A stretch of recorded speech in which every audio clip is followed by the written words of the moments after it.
This video contains copyrighted material used under the fair use provisions of U.S. Copyright Law, Title 17 U.S. Code Section 107. It is intended for educational, commentary, and research purposes. All rights belong to their respective owners. No copyright infringement is intended. I love that song. It's called Kazoo. It's awesome. And I'm like, I don't know why. It's catchy to me. And I'm excited. So I gotta be brought down because I'm like, woo, Marley, say hi. Hello, everybody. Welcome. We've got a great show for you today and a lot of laughs. So stay tuned. Buckle your seatbelts. You see, she oversells it. And I try to present it as boring so people can be like, woo! But she oversells it. So hopefully you'll still like it. I think you will. I think we're going to have some fun. And I'm going to say hi to the chat here in a minute. But first, let's say hi to, they're like first people here. So they need some credit.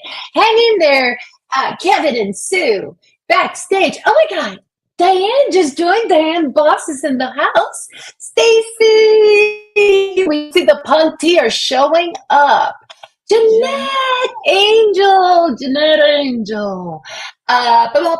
Lydia, hi. And I don't know if I'm missing name pronunciations. Since I'm Puerto Rican, so I get my names wrong. I'm still going to use that as an excuse. I've been here forever. Richard, hi. And Jan. Hi. Hi, Jan. We Everyone is family. You say hi next. Oh, look who's here. Look who's here. I think he's still here. Ben! The Lightning Shaman. I was like looking at your Twitter feed. It was so awesome. And oh my God, I haven't seen Mr. Catfish. I haven't seen Mr. Catfish. We go way back. He's from the UFO side. I know we have sides. We're like the Brady Bunch. The Love and Light meets UFOs. The Brady Bunch. So I'm going to, and Joshua Jackson. So, hi. So, okay, we're going to bring our friends in, but we have something to play, right, Marley? Oh, yes, we do. You want to cue this up a little bit? Yeah, cue it up a little bit for our friends backstage. Well, this is the intro, and this is to just start the show off and bring it. This stuff is a surprise for Kevin and Sue. So much of it is, just like last time, and hopefully you all love it. Hey, Helen, nice to see you. Helen is in the house. Yes. We're trying to get people zenned out, right? Like before this show, this is a little different. Because we're usually like, whoa, and we're still woo, but we're a little bit more subdued. Like we're gonna be chilling out here, right? And sometimes, sometimes, and then we're gonna be all hyper. So you guys will know when it's chilled time, and you'll know when to amp it up with the energy. Because as you see us amping up energy, you're gonna be amped up. When you see us in Zen mode, you're going to be in Zen mode. So let's do it. Let's do it. And say hello to Tuber Chad. He's a Connect and Grow channel, and I met so many cool people there. Remember, Rich? I met her on his channel. I know. Great stories. Thank you so much. So here we go. We're going to play something because Sue and Kevin are looking bored. I heard that Kevin's starting to fall asleep. I'm like, I'm going to have to to scare him. I'm just joking. I get nervous and I start talking. Okay, here we go. Our intro to our friends. Beloved family of light, welcome to this sacred space of exploration and communion. Today, we are honored to open a portal of interstellar dialogue to connect with ancient wisdom and star kin from way beyond our earthly realm. In this episode, we bridge worlds, human and galactic, through the shared language of resonance remembrance, and truth. We welcome the presence of Sue Walker, Kevin Estrella, and the Ponti, who are benevolent star beings from the Zeta Reticuli system who have come forward to assist humanity during this profound planetary transition. As we move through the veil and into new earth frequencies, may this conversation open hearts, expand consciousness, and ignite the dormant codes within your soul. May all that is shared here be for the highest good of Earth and all sentient life. We welcome our star family with deep respect, reverence, and love. Let the remembrance begin. Wow, that was really nice. And here they are. Oh, hold on. I'm so excited. It is so good. Hold on. I'm switching you guys. It's so good to see you. It was wonderful to have you invite us back, and it's wonderful to be here. That was a lovely introduction. Yes, it was. And I love how you guys did all the woohoo before we start talking about the woohoo. Yeah, the woo-woo. Exactly. I said woo woo woohoo. Who knows? It's something. So let's say hi to a couple of people real quick before we get started. Because we got some new friends. Rebecca joined us. Rebecca, and I think I had already said hi to Stacy. We had Helen of Crystals. Rich new design. You guys that remember the wheel of topics jingle? That was Rich new design. Who I also know. Did I meet him at Tuber? Not sure, but yeah, Rich new design did the jingle. So we all collaborate with each other in the YouTube Oh, I love community. that. Good to see you, Rich. And it's really not Rich, it's Wes, but I'm just gonna call him Rich because that's it. Okay, so I think we're caught up, are we? Jeanette Angel? Yep, I said hi to everyone. Oh, and everyone is family, by the way, was first person here. That was really cool. It was like one of the first ones in the house. And we already have comments. That was so wonderful. Your words open a portal in my heart through which I entered. Let's keep the energy going. This is such a joyous time. The best possible of all worlds is the world in which you are. That is lovely, Ben. Thank you, Ben. I appreciate it. Thank you. So, Talk about Mark, today. let's talk about what you guys are doing over there. Mhm. We should tell you guys about what happened last night.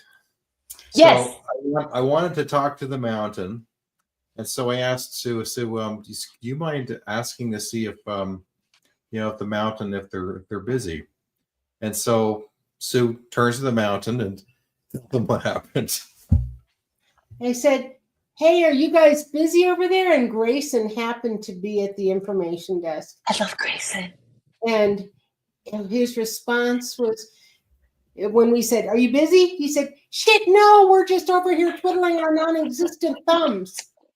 And they just took us both back with the shit, no. And they're non-existent thumbs. Like, that's Grayson. So much to that. Yeah, the non-existent thumbs. I love that because, oh, wow. Okay, which one? I did not expect that response back. Not even a little. So you never know what they're going to say. And we had to stop the conversation. She had to make a meme out of it immediately while we still before we forgot to pray. I was on the floor laughing my butt off. It was so funny. Is that normal Grayson behavior? I can't remember. God, yeah. Really? Oh my God. He's all about the long joke. The ones that he sets up for months. But he is a wordsmith and he studies our literature. And so he has become fairly proficient in the quick responses. And so when he said it, it was like, It was like something Otter would say. Yes, I'd never heard one of the Ponte swear before, but Otter, my spouse, has a mouth that encompasses all kinds of French words. We'll just put it that way. But Otter So it's Otter's fault. Yes, It's Otter's It's an fault. Otter's fault. Otter will, like, when I come over here, he will say stuff that's comes out of left field. Like, totally. I was walking down the hallway, and he said to me, "Cav, you look like your hair is losing a war." Oh my God. And I went down, and I got my hair all wet, and I got it all combed up, and I'm walking back. Shaming by the Ponte. Hi, Jaden. Jaden, hello. So good to see you. I'm just going to keep popping people in. You're having coffee. This feels so comfy. I feel comfy. I love it. And the blankies. I got my cat next to me here. We're all set. So, okay, so you guys have been together. Tell us a little bit before we get to questions and stuff, because we're going to present the wheel. But we want to hear a little bit about how your trip has been and what you guys have been up to together in Sandia. He arrived Friday night a week ago, and so he's been here a week. And the very first thing I did on Saturday morning was to put him to work in the garden picking blackberries that were the size of your thumb. Oh, and cool. So a gallon pitcher of blackberries for us, and we've frozen those. And this morning he went out and picked even more, and so those are now in the freezer, and we put them into Otter's smoothies that we give him for his brunch lunch every day, and he loves them. But then the other things I did was put pruning shears and things into his hands and say, "Here, you're tall. Get this thing that I can't reach." Yeah. So hey, put him to work. It's okay to put him to work. That's right. Hey, I'm learning about how to cut dead heads. Yes. And how to make trees and plants more fruitful. Cool. And taking we cut rosemary, and then she threw it into the dehydrator and dried it, and then chopped it all up into containers. So I send people away from our property. We get spice jars, empty ones, by the case full, and fill them with our homegrown organic spices that we've grown and dried ourselves. And so he's going home with all kinds of oregano. The walking onion. Oh, yes. That stuff is awesome. These onions, they've dried them. They're kind of like green onions, but they have more of a smell to them. And honestly, like when I smell the jar, it smells like the onion soup mixes that you mix in with into cream to make like chip dip. That stuff smells like it's that powerful and potent. It's Wow. Oh my God. When are we going to have a gardening with Sue? Well, you can if you'd like. We have a 1/4 acre that we intensively garden with 17 fruit trees and beautiful. grapes, white and red. That last year we had 500 to 600 pounds of white grapes alone. Blackberries, herbs, and then that's not including all the tomato plants that we trellis upward up to 7 feet tall, and beans and Oh my goodness. all hot peppers and sweet peppers and garlic. I just finished braiding 8 ropes of garlic that we harvested this past week. So I need to call you about my onions. I'm new to gardening, and I have like these 3 onions. Like that's really gonna feed us forever. But I got these 3 onions that are sticking out, and they're starting to dry at the tip. So it's like I'm getting excited. That, and I have 5 potatoes. Yeah, and 1 okra. 1 okra, a single okra. Like, what the hell am I supposed to do with just 1 okra? But that's why I need Sue. Gardening with Sue. We'll make more stuff and learn how to grow it so it's happy. When I first moved to New Mexico, I moved from Iowa where the soils are black and rich and organic because Iowa stole all of the topsoil from Canada and Minnesota when the glacier came down and dropped it into the state of Iowa. And so we have the blackest, richest soil in the planet there. Here, not so much. That's all blown in, and sand and silt and no nutrition in the soil. And so I had to learn how to amend the soils here in order to grow anything at all. And so it still is a challenge. And look at you. And look what you did. Yeah. Like, and it makes you feel so connected to Earth, doesn't it? It does to me. 2 families, 3 people, full-time, Monday, Wednesday, Friday mornings to take care of this garden and all the produce when it comes in. And then we still have more left over. And we set that out in boxes by the curb with a sign that says food is free, because we're part of the food is free movement. Right. And people just take grocery sacks and fill grocery sacks with our leftovers and take them home. Nice. That's cool. What you need and leave a little for somebody else. Yes. So this is Food is Free program? I have to hear about this. This is cool. Food is free movement that started in Texas by a gardener who he had gardens between the sidewalk and the curb and grew food there. And all the people who walked by would take things home. And because food is free. And they started it because food originally came free to us as Earth humans. Yes. And we just thought it was necessary to help fill in the gaps where people were having problems getting fresh produce. Mm-hmm. And so that's how he handled it and then passed it on. And now you can find food is free places in Australia and Europe. It's traveled around the planet. And so when we heard about it, it just made sense to us.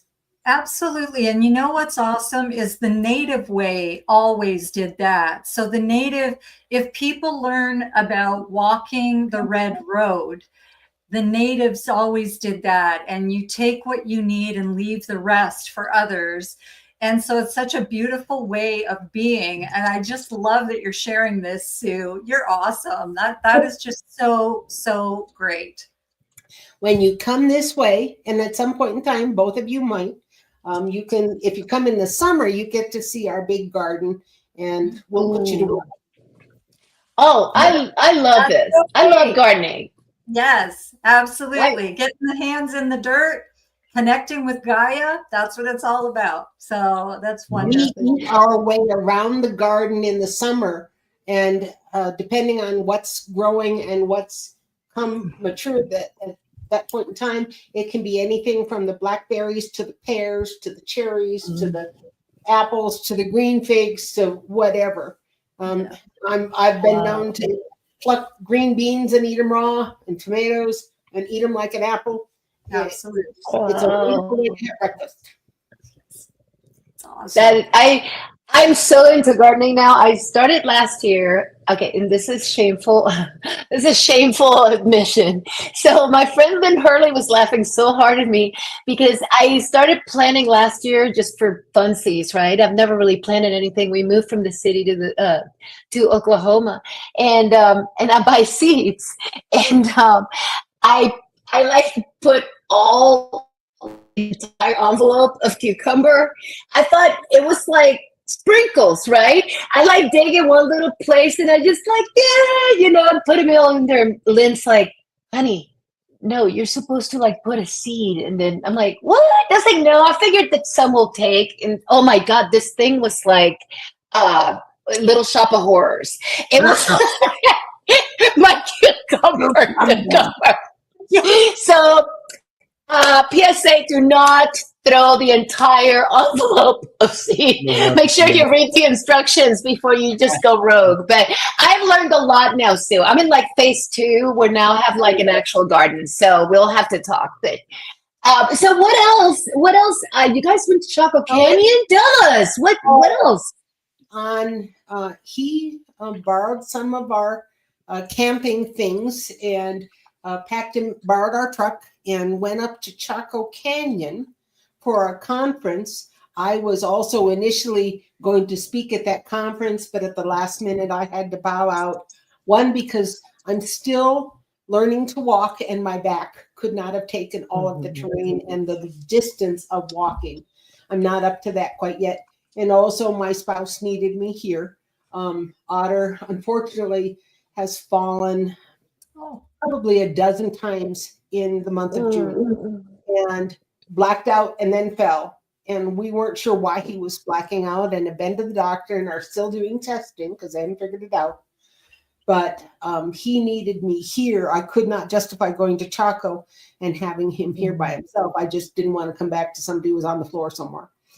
And so those two reasons together were the reasons that I had to bow out of Chaco and speaking at the last minute. And a number of people that went there went to see me and ended up coming here to the studio, to this space, to look at and purchase some art. Nice. And so what you see on the walls behind you is a combination of Auntie and Sasquatch art. That's kind of where I started, and then I branched out to all kinds of animal art from animals all over the planet. And so I have thousands of pieces of art here. Oh, probably. God. Yeah. We were going through. We were going through 2 days. Yes. Going through it for 2 days to figure out what we could sell at Chaco. Mm-hmm. And then Oh, the wind wow. was so severe that they had borrowed our easy up canopy for shade because there are no trees up there. And so I knew that they would bake in the sun if they didn't have some shade. So we sent them with shade and camping chairs. And the wind storm that came up pulled the 10-inch stakes out of the ground with the canopy. Wow. And grabbed it just in time before it flew off. Before it started flying off, and there's a few people who their campers got destroyed. Actually, Oh no! The tent poles break. Yeah. Also, the chinos had a tent pole break. Right. Yeah. Just because of the wind. And Wow. they learned that the wind was no joke. Yeah. But the Oliviero's here from Italy, by the way. I'm saying hi to Oliviero. He's from Italy. So you guys are in Italy now also. Just letting you know. You're in Italy. Sorry, Kevin. Go ahead. Go ahead, Kevin. Go ahead, Kevin. Yeah, I'll tell you about the Chaco Canyon. It was put together by Melanie Aguirre of Quantum Disclosure. This is her shirt, and she organized the whole event. We had Good job. we had several guest speakers. There was Brad Olson, who is a historian, and he actually has written a book about sacred sites, including Chaco Canyon and Puerto Bonito, the main city there. And then Laura Eisenhower, she was presenting. Myself, I was talking about the Ponte, introducing the Ponte. And then we had Lily Nova, who is an experiencer, and she films a lot of UFOs. So we all came together. So what was interesting was that right after Laura did her presentation, I was supposed to come up, and I was standing there on the podium when the wind came blowing through, and I had handouts of my presentation in a box, and then we had to just run and pack everything up before everything got blown away. We're talking about 45 mile-an-hour gusts. Yeah. Oh my goodness.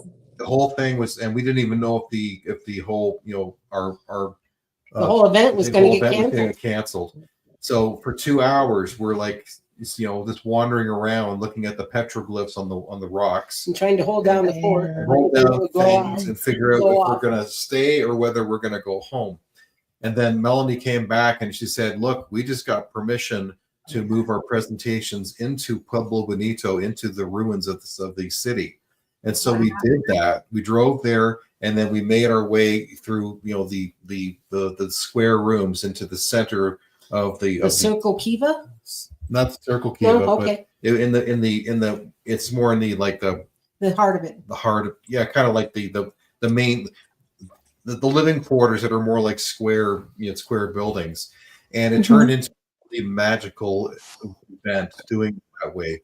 30 of us gathered in a room, in this ancient site, and I did my presentation, and Brad Olson was explaining how Pueblo Bonito is basically the equivalent of the capital of the ancient world, and how there are 3 roads that go for 300 miles each to to Colorado, Utah, and somewhere else. They're directly straight, and they all converge at this city that was that important. So it was Wow. cool. But just the people, the people, being there, it was like a soul family reunion. And the Chinos, me and Tammy did they did ceremony they did an introductory ceremony done in their native way, and it was beautiful. It was beautiful, done with Native American tobacco and gifting that and breathing exercises. And then when they did their closing, they also had a sound bath with the singing bowls and gong chimes. They do a fabulous job. I first experienced it at Chuela, Washington, 2019, and it sent me into like another world the way they do it. It's just incredible. Wow. Very good at it. I gotta see that. Marley, we gotta get over there, honey. Yes. We gotta do this next time. I would love to. I would love to. So then he came back from Chaco, and he and Becky came back. Yeah. They went together. They drove down, and one of our other Twitter follower friends followed them to find the way there. And then when they got back here, they both stayed another night before Becky had to go to Colorado to see her parents. And then what did we do after that? We did the radio show, my radio show. That's right. Yeah. Your radio show on Tuesday night. So we answered a whole bunch of questions live on the radio. That was fun. And then similar to what we did. And then We're he going went off to Santa Fe for a couple of days to see some. Mark and Jessica from Neck Illusions. So the design on my neck of the guitar. That's their company, and I'm good friends with them. So we hung out for a couple days. Yep. Oh, that's cool.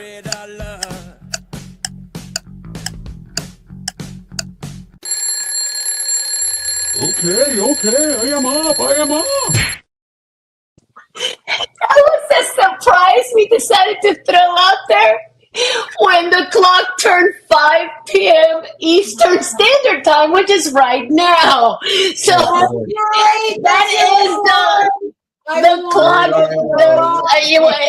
You like the radar clock? That's the radar clock. And the whole time I was doing it, I was like, radar love. I was like, why not throw it in there? Radar love. I feel bad because you were talking, but Marley and I talked about this, and it was like, should we tell them we're going to do this? She's like, nah, just it's an alarm clock. What do you think happens when people are asleep? It woke me up. That was great. Sorry. Your videos are just fabulous. I love seeing them. We have radar clock. So that was radar clock, everybody. Radar clock. Now back to you guys. I'll try not to keep doing this to you. Nope. Go ahead, Sue. Please, where you were.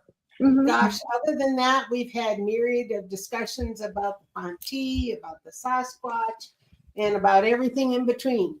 And so he's learned quite a few things that he didn't know before, just because we've got quite a few things that we've just never had a chance to share with the public before.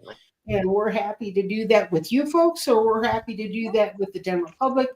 But anything you want to ask, we're here to try and answer. Or if the folks who are tuned in, if they have questions for the mountain, hey, they're awake now.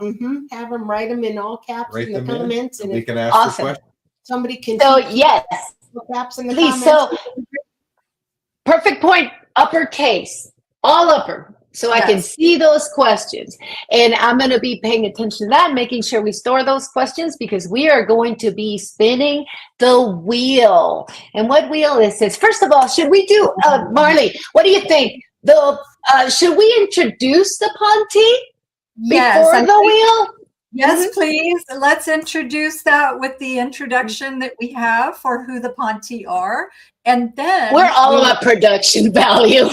Absolutely. Then we're going to do the spinning of the wheel, and it's going to keep on spinning. It's got lots of questions for Mhm. whoever can Oh. answer. Yeah, we have questions, we have chat areas, we have the wheel is customized. The wheel is it's Radar's wheel of knowledge. So we're going to present Okay. that in a minute. I have a disclosure to make Okay. because I asked a bunch of questions to Radar about, what some of the drawings on my wall was, and I was waiting for a profound answer. Uh-huh. You might be disappointed in some of his responses. He's I want honesty.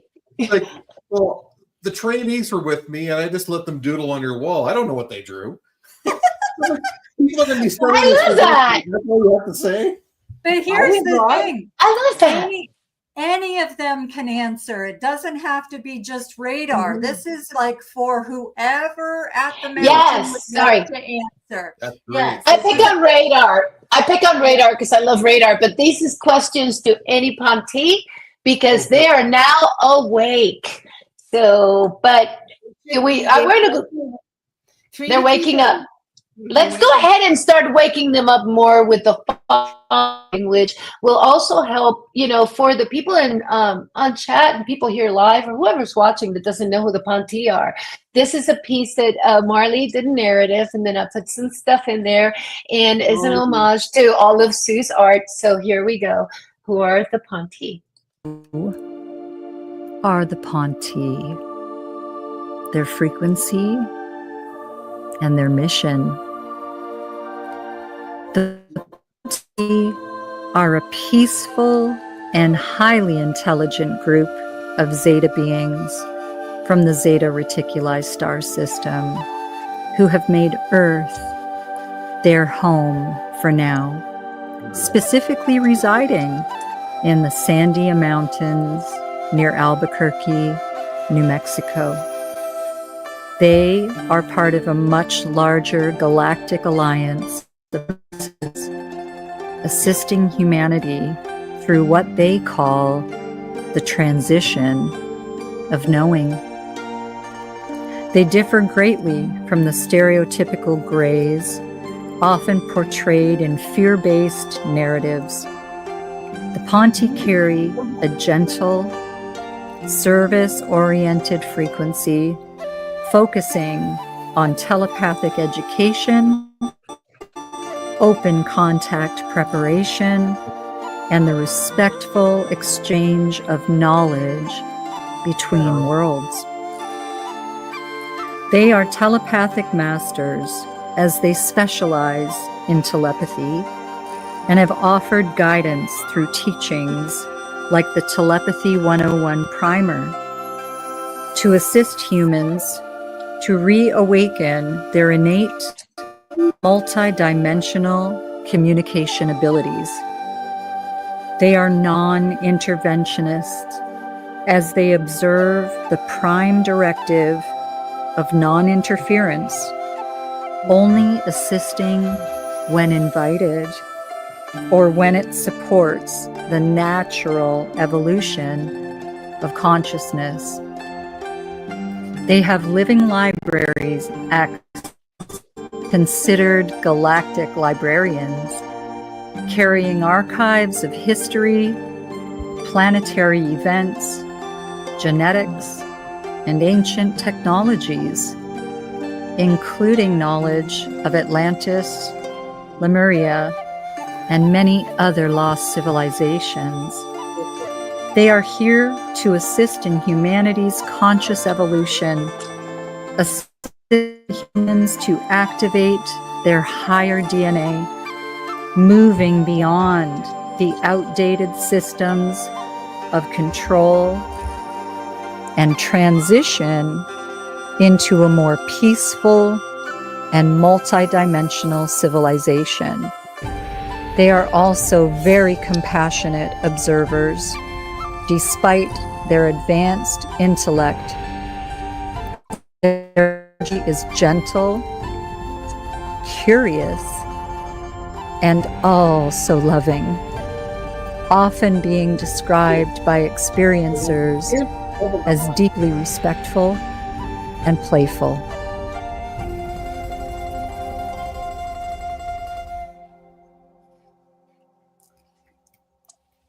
Very good. Very nice. I'm trying to. There we go. And where are you guys? Where's everybody? We're here. We're here. Why am I'm here. I'm not seeing anything on my screen? We're seeing the illustration that you The made. illustration, right? Oh, Okay, yeah. hold on. Tea party. I don't know why that's popping up. That's weird. Hold on a second. Something got clicked. Hold on. I'm trying to figure out how that happened. I don't know. Things happen. And this did. And I'm trying to figure out how to turn it off because I can't see you guys. And hold on, please. Eventually Okay. I'll figure this. I don't know what happened here.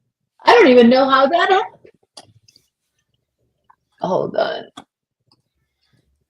There. You guys. Okay, here we go. She's figured it No. out. Here we go. That's so weird.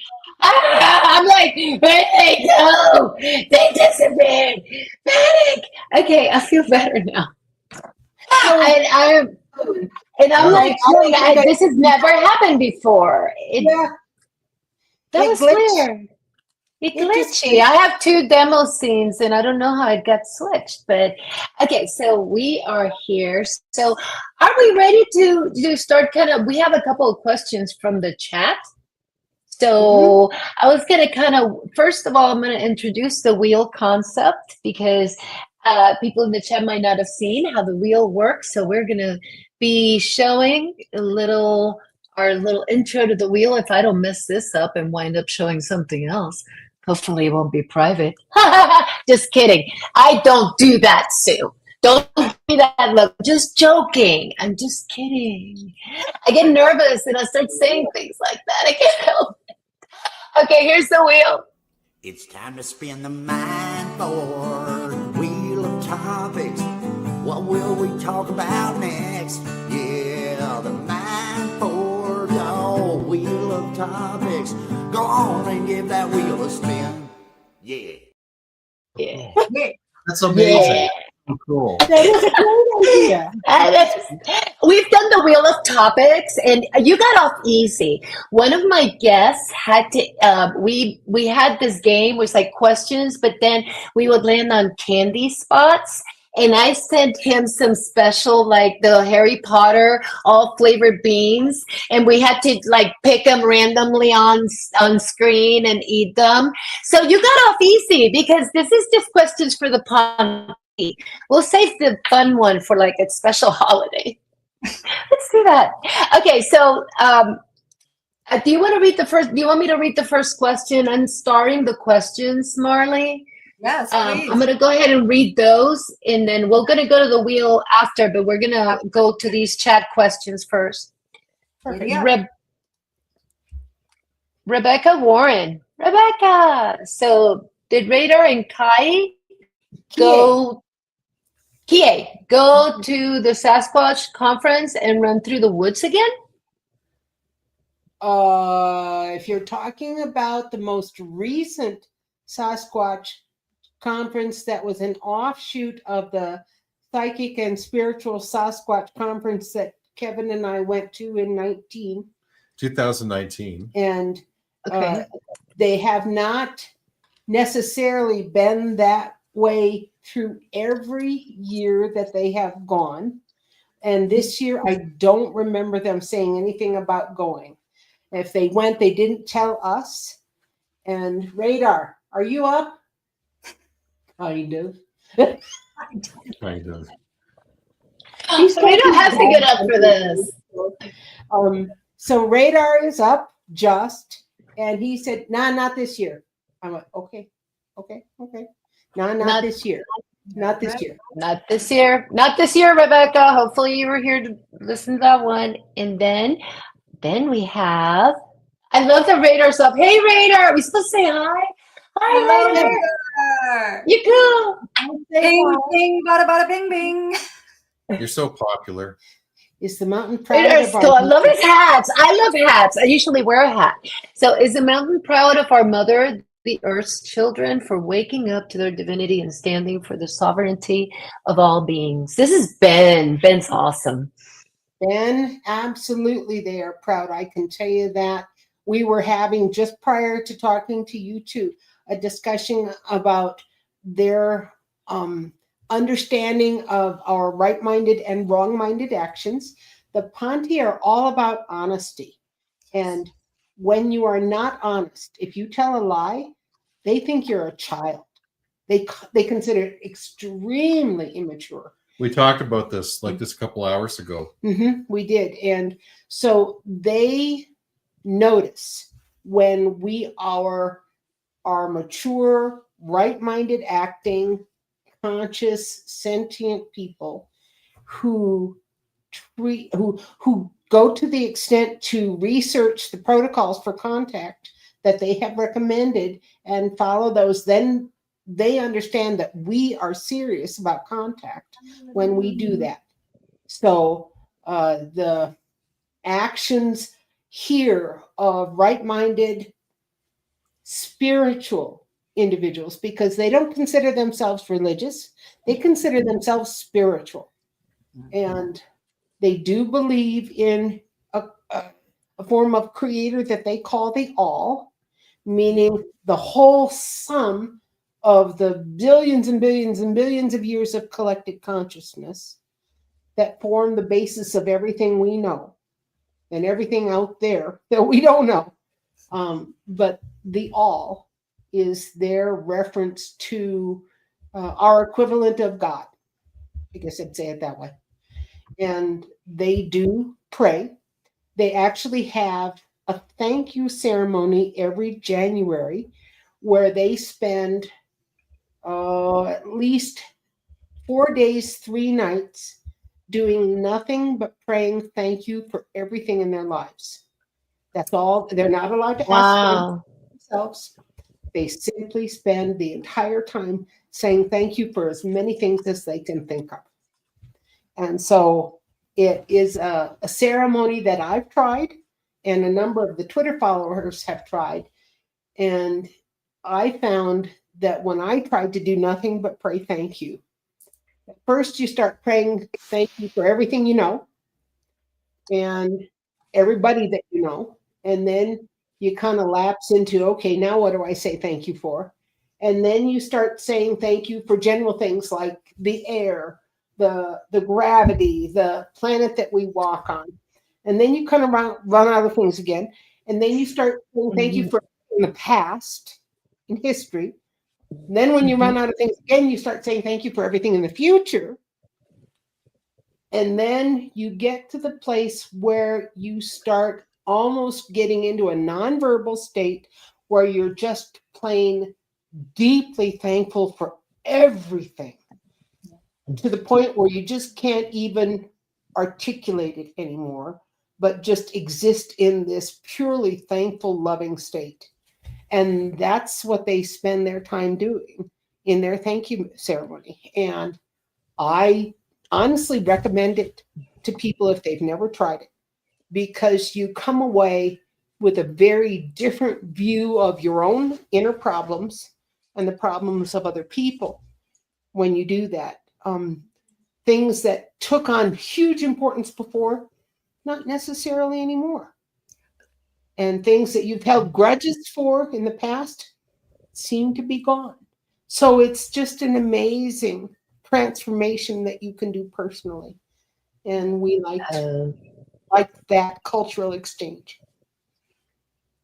Love the gratitude. It's all about gratitude. It's like really seeing, I can't remember, it's like somebody said, instead of complaining about how to go to work, say, I get to do something rather than I have to do something. It's like, and being grateful that you get the opportunity to get up and do your job and not, instead of focusing. And I know I complain a lot, Marty, I know.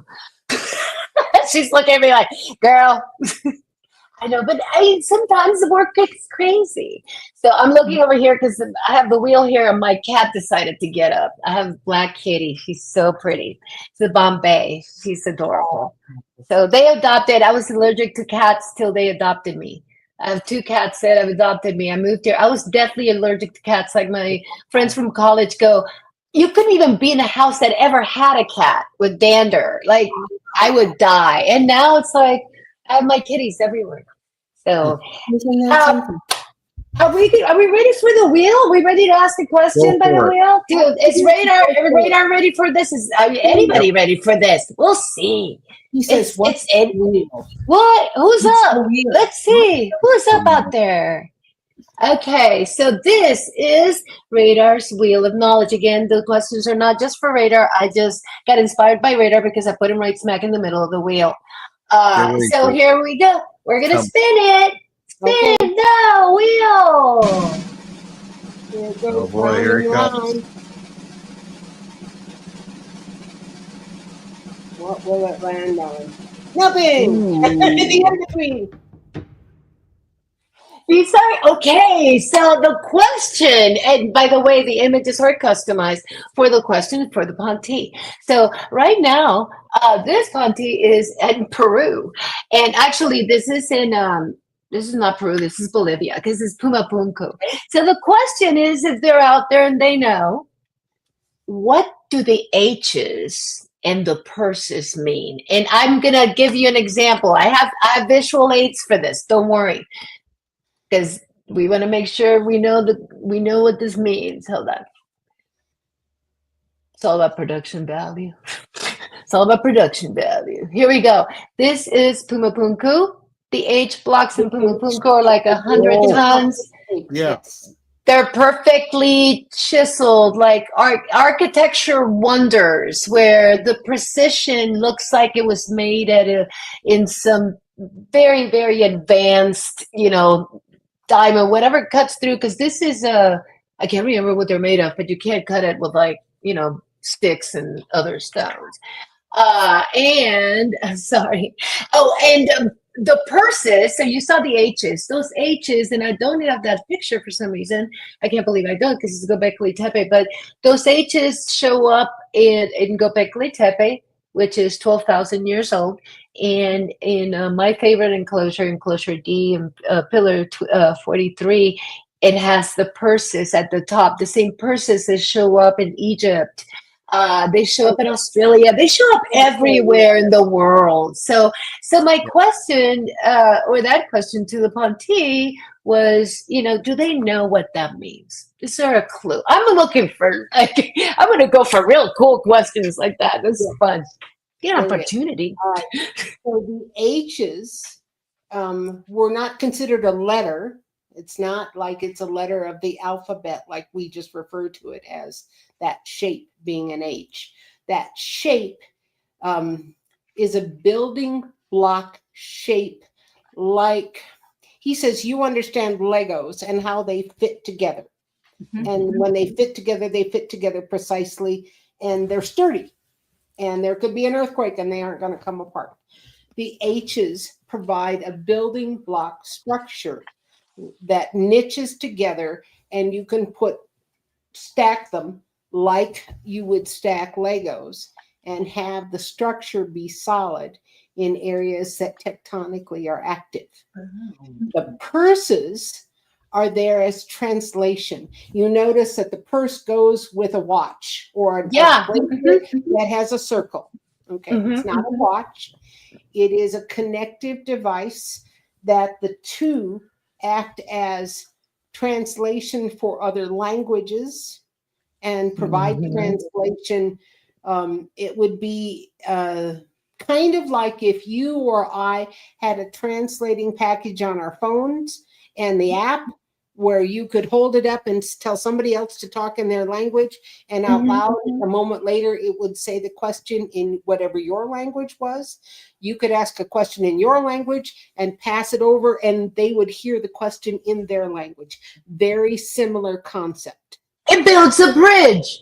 It makes sense. It builds a bridge between it's like the communication builds a bridge of of understanding between 2 points. I've been obsessed with, back to the H's, I've been obsessed with the fact that they show up in so many other places. In Göbekli Tepe, they show up in multiple places. And I don't have, let me see if I have that image. But what I thought, I was like, are they binary stars? Is it DNA? I thought of all this stuff, and it's, oh, here we go. This one. Let me So see. the persons are You see able the, also, I see that, yeah. this is the belt in, I think this is pillar 18 of Göbekli Tepe that has the belt with the H. And then recently at Karahan Tepe, they found the H with the two, like like circle, like, and they show up, hold on. And this is not, I feel like I am a geek when it comes to this type of stuff, like ancient civilizations and stuff like that. Because, hold on, I'm trying to remove that. There was an issue. I'm trying to share another file and then we'll go back to the show. But it's like, oh, that one doesn't want to show. So anyway, in Göbekli Tepe, in that same, right here, there's the H. And this is like, some say that this is a date stamp, and this is like the constellations and how the sky looked at the time, be translated in animals, just like constellations are. And the H is up there. And it's like, it just keeps showing up, and it seems to be the same H from Pumukumpunku. So, And likely. The purses are also a carrying device that allows the person carrying the satchel to have things in it that might connect technologically with a ship or another location. But if they don't want to have the public see that electronic or technology, then they would just hide it inside the bag. And because they're a sacred being, nobody questions it. Nobody says that's fascinating. I love this topic so much. I'm like, I could go. That was obviously, I threw that question in there, but we're gonna thank you. So, Marley, do you have any follow-ups on this? I want to pull a couple of people that just joined. I was actually gonna say one thing. Yes. Jimmy Church was actually at Göbekli Tepe just like a week and a half ago. Wow. So he was there looking at. Oh, he went there because he always talks about the belt. He has had shows with Christina Gomez talking about the belt, which is that in that other pillar, the H is at the belt of this statue, right? It's like the big blocks, and it's like, anyways, that's cool. We need to go check that out. I haven't checked out Jimmy Church in a while. So what did he say, Kevin? Did he share something about that? Yeah, basically that these structures all fit together, exactly what she was saying about how these were fit together like Legos, basically. And it used to be part of this huge, massive fort. I think it sat on a hill, but there was like a mud flood, and it basically blew it all apart down the hill. The one at in the high altitudes in South America, that site, you will notice that some of those H forms are broken. That only comes with an explosion and a blast. And that isn't an earthquake. That would be a blast from above, probably from another star nation. Oh, yeah. I'm going to hold on. I want to say a couple of people. Puck Elf is in the house. Hi, Puck Elf. And we had a couple. There was somebody else that joined. AML wanted to say hi.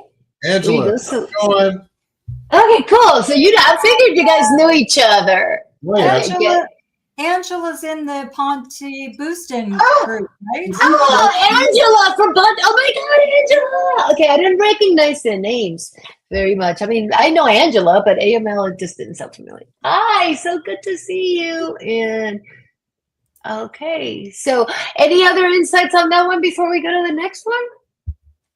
We're good?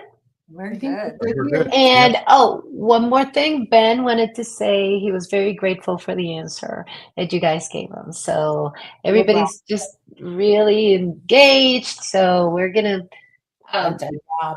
Should I spin it, Marley? Say spin Oh, the yeah. wheel. In it. Spin Spin the wheel. Spin the wheel. Baby, Okay. spin it. Let's see what comes up next.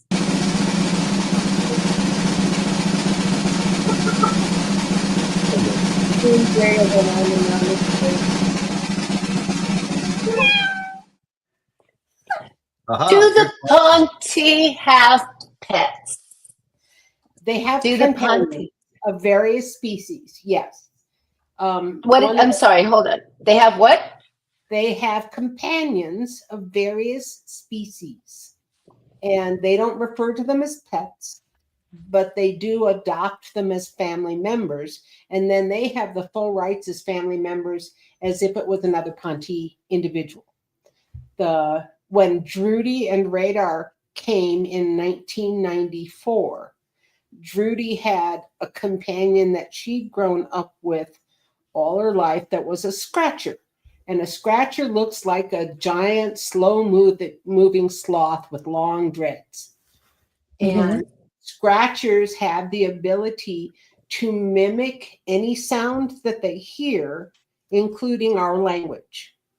And so Radar figured this out and went up to the scratcher and said, "This is how you order pizza. Would you order pizza for us?" And then they made a game of, when you got on the phone to order pizza, how few words could you use in English to the person at the other end to get your point across as to how many pizzas of what kind you wanted. And so every time they had the scratcher call and speak out loud for them, large pizza. it was as few words as possible, and they counted the number of words each time. Extra veggies. Oh wow. That's how they did it initially. There are some Ponti who do learn to use their vocal cords. One of the few that has learned to hum, yell, talk, sing would be their fleet master Dell. And he doesn't usually tell the new members of the crew that he can talk. He hadn't told Radar, and came up behind one day in the hangar bay and snuck up behind Radar and yelled in his ear. And Radar jumped so hard, he was just shocked. Grinned and turned around and walked away. So they do play pranks on one another a lot. The long prank that can sometimes take days, weeks, or months to set up. They love word plays that are double and triple entendres that have more than one meaning. And so that is kind of a thrill for them to see who can do the best or be best one another. Put it that way. Competition. Yes. They don't mind competition at all. Yeah. So what else was on that? Sassy. It was about pets. Oh, So pets. they also adopted a kitten not that long ago. Really? Who was their security chief, happened to be on one of their missions in Florida. And as they were wrapping up, he stumbled across this little baby kitten that came up to him and nuzzled his foot. And he said, "Who are you?" And the kitten said, "I'm lost." And so that became the kitten's name. Lost. Lost. Oh. His name. And so he adopted Lost and took him back to the station. And everybody thought of their security chief thought like he was this stoic kind of person until they saw him with the kitten. And now the kitten runs all over the station as a cat now, but climbs up and nuzzles with everybody. If you give me a second, I might have a picture. Oh my God. Yeah, Rebecca's like, Lost! How's Lost? Lost has fans. Yep, I do. Check this out. I think I got to take it out of the plastic so you don't see the reflection of the plastic in your view. But this is Lost. So Lost and Found. Oh man, that is so cool. I love that. I love that picture.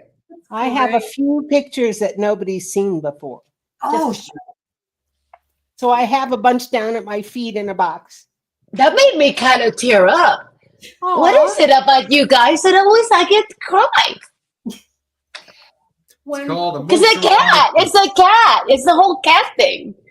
Mhm. So Lost is okay. Rebecca's asking, how is Lost? Lost is great. But also the thing is that having a pet is not an ownership thing. No, It's it's a pet. family member thing. It's a symbiotic relationship where you both live together, and that's how it's a mutual respect of Two different two different beings beings, with sentient beings. yeah, that's right. And so That makes sense.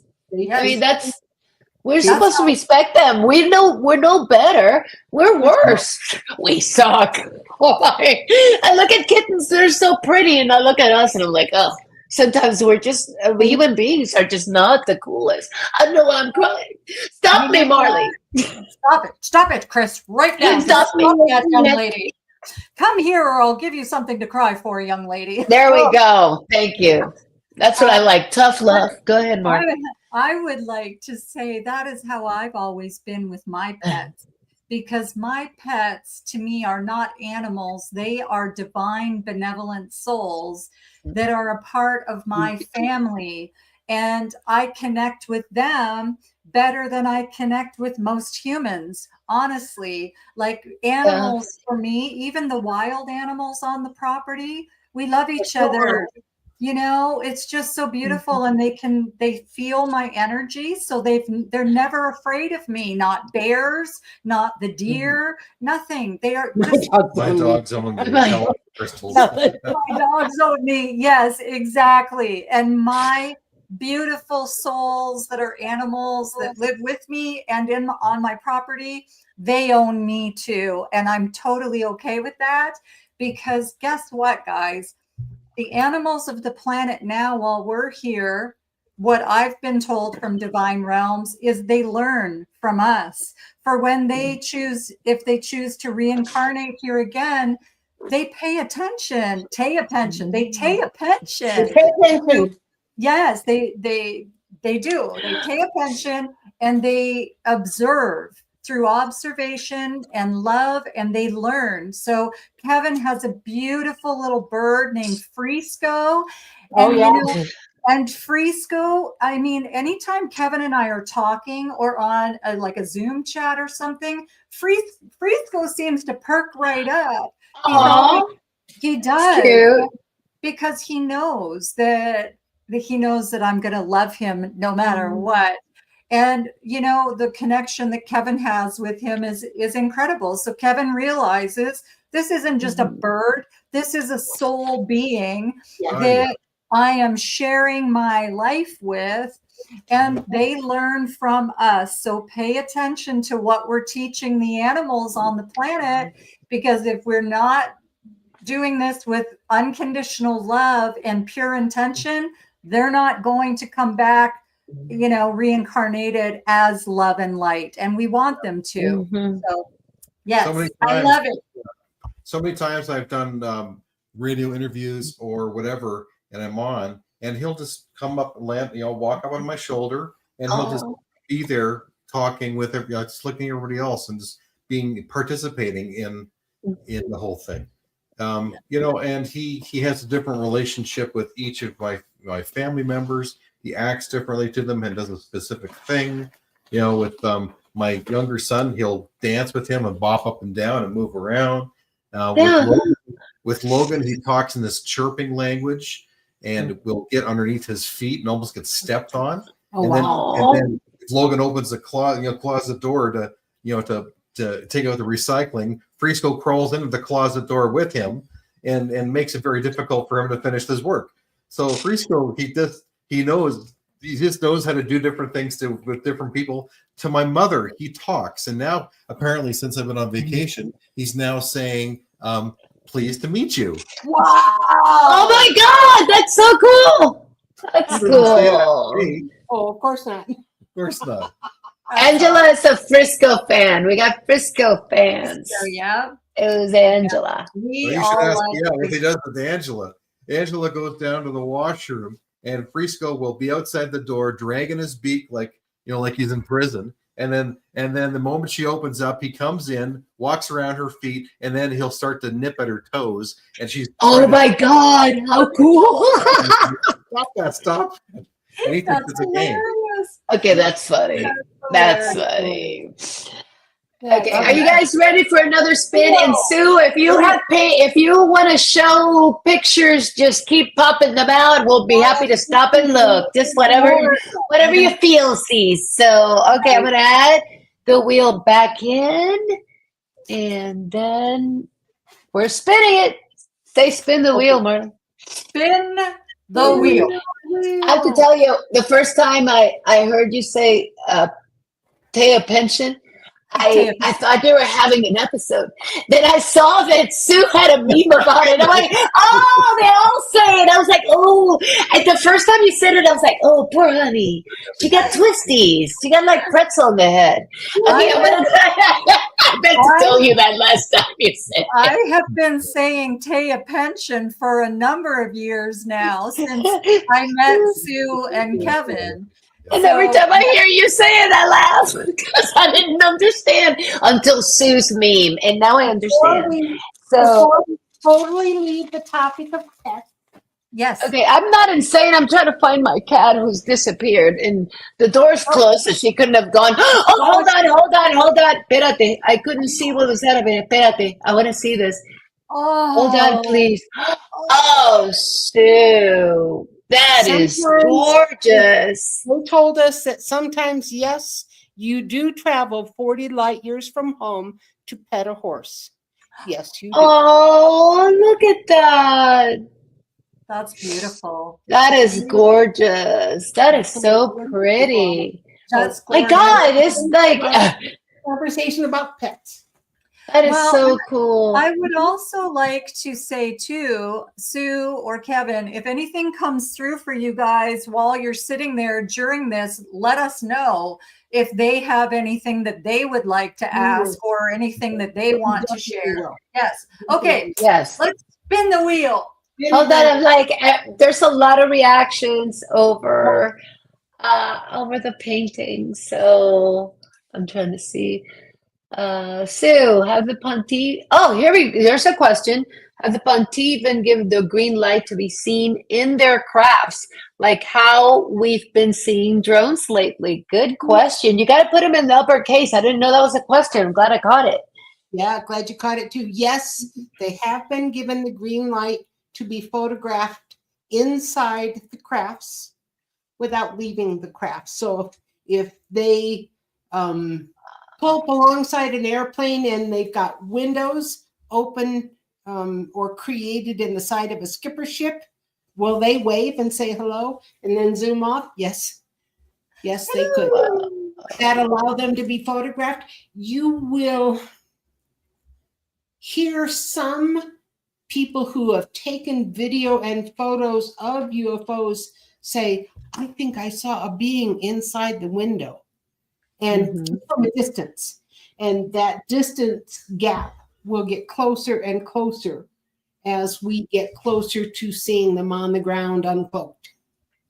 So, yes, Wow. the next safe way to present themselves that's at a distance. Sorry, I keep hitting my microphone. Talking with my hands. But the next safe way to see them rather than in person on the ground would be inside of their crafts at a distance. So yes. And the next stage after that will be mooning people. Oh, do they? I'm like, is that part of the plan? I'm just not thinking. Hey, you said they're pranksters. They're pranksters. Like, what's mooning? Oh no. There are things that Otter and I specifically didn't share with the Ponte yet. And concepts like mooning, that was one of them. Too late. I'm in trouble. You don't want to teach him that. I'm gonna be pulled into Tilcom's office for that one. Mhm. He's letting Radar watch Animal House and all this stuff after hours. We just don't know. Okay, so we're gonna go ahead and spin the wheel. Okay. Let's spin the wheel and see what pops up. And I do have, regarding that question, I don't follow up on, like, there is a follow-up, but that question is actually on the wheel regarding, like, regarding follow-up to that question. No, not that mooning. The part about having permission or giving the green light to show up ties to one of the questions on the wheel. So I'm gonna go ahead and just spin.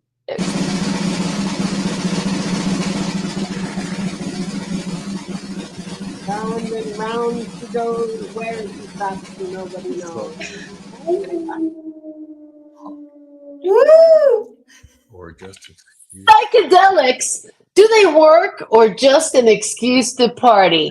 So the point of this question is to talk about, like, specifically we're talking about ayahuasca and stuff like that. Let me go ahead and remove that. Like ayahuasca and DMT, is that really a thing that works, or is it more in the power of the mind and maybe a suggestive thing about it? What's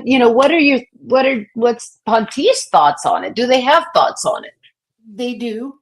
They know that my spouse Otter went to Peru to do ceremony with traditional Peruvian shaman with ayahuasca, and the things that happened to him during that ceremony and afterwards. And they have explained to us, and Otter has verified, it will completely change your brain chemistry in a permanent way, not in a temporary way. And that part is true. Can it help unblock some things? Yes, it can. But not if you do it solo out of traditional ceremony sense.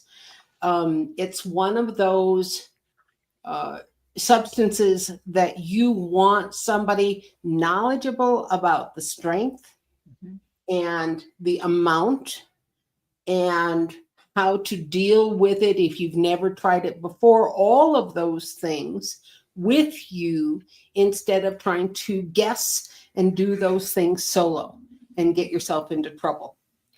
So does ayahuasca work? Yes, it does. Do the Ponte consider it necessary? Not at all. But they do understand for people who go into ceremony to use it for a specific purpose, which is what Otter did. Otter went to Peru because as a warrior from Vietnam, he realized that he had not ever allowed his feminine side to balance out his masculine side. And he went to talk to the shaman specifically about how to live in a balanced way, male-female, and went through ceremony to do that. And so that's how he learned about the healing powers of ayahuasca, as well as the sensations that he went through in the meantime.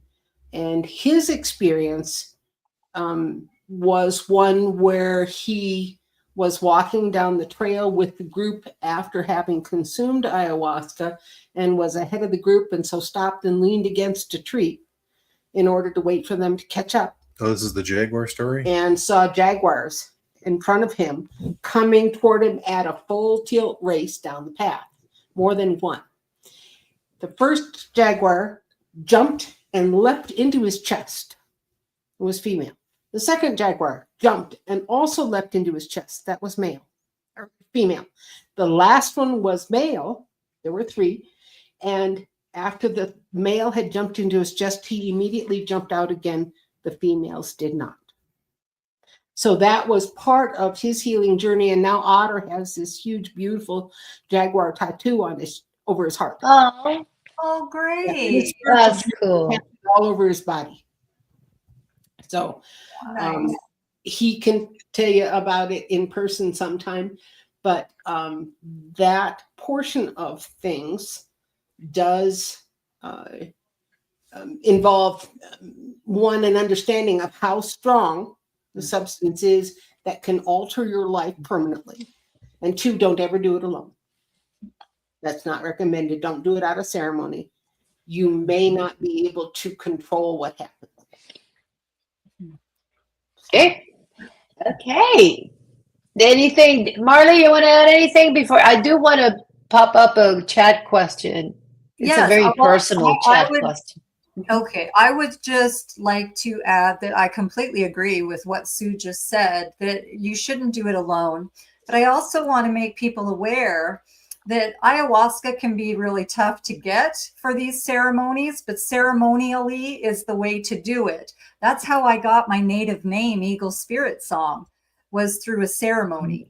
So, what we can do, though, if people don't want to try the actual DMT, through breath work, through really intense breath work, you can actually trigger the DMT that's already in your brain to have that experience without actually taking the drug.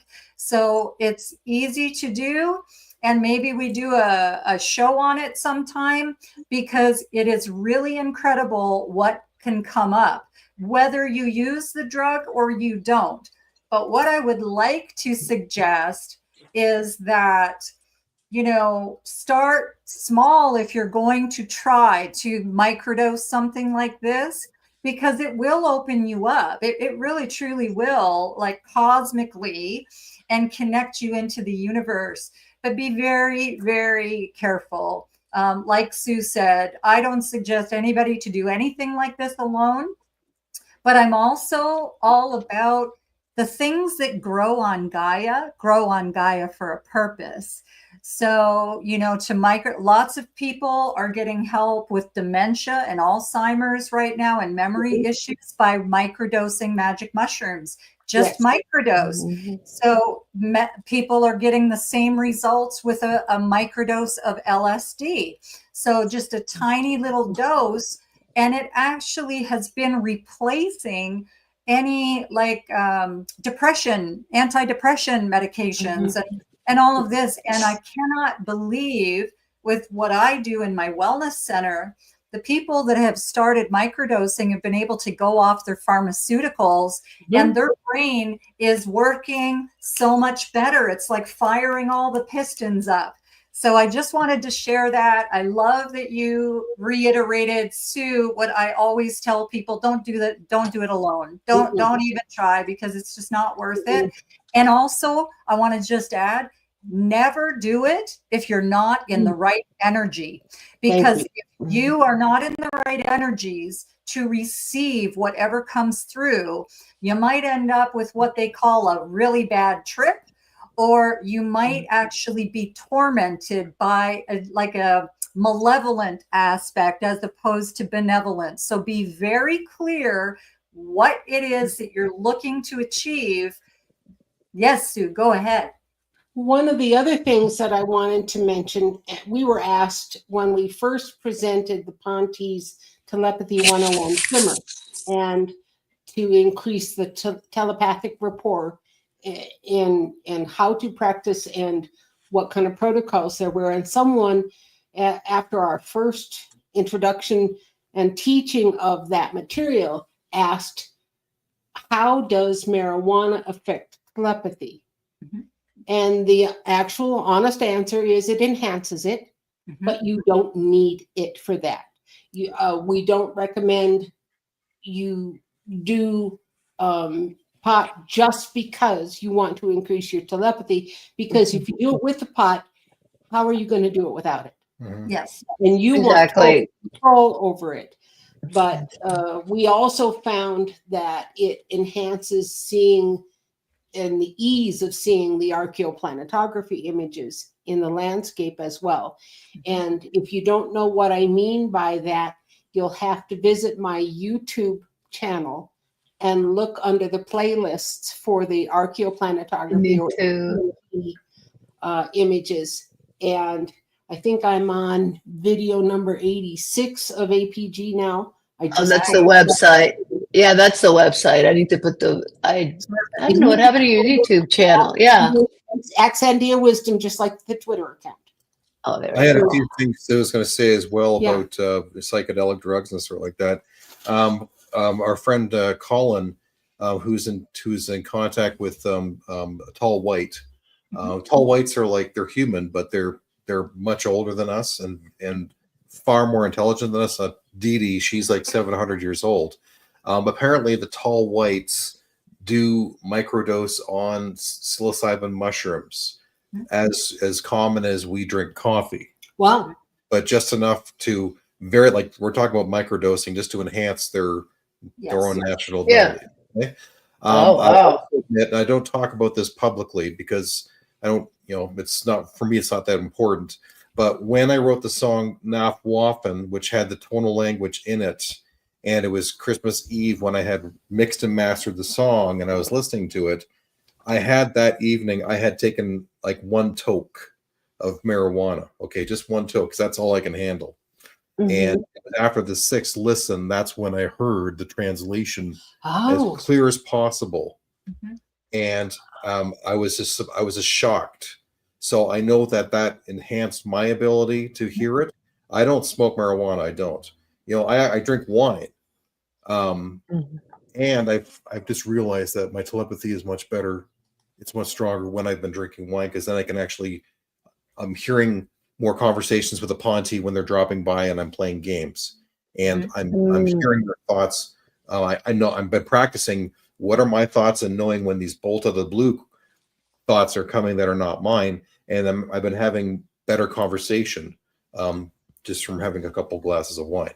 But I don't recommend. You don't need this. And the reason is that hallucinogenics or altering substances like wine, like pot, like peyote, like ayahuasca, all bring your brainwave state down into a slower brainwave state, which is perfect for telepathic reception. That's exactly what's happening. I was finally realizing, oh, that's why this is happening, is because I'm getting into that relaxed state, into that alpha theta state, and then I'm able to hear them more, and they're talking to me, and we're having more of a clear conversation through wine. Personally, that's all I do. But then maybe that's just what relaxes you, to be able to, be more open. I mean, I personally, I'm ADD as heck, and I'm like bombarded with thoughts all the time that I'm like, it's hard to keep up. But I just wanted to call out, and I know we got a lot more topics on the wheel, but this is fascinating. And because so many people have been helped by a lot of these things. So here's, some of Ben's experiences. We had a couple of other people talking about the same thing. Just kind of how things have helped them. Exactly. Thank you, Ben.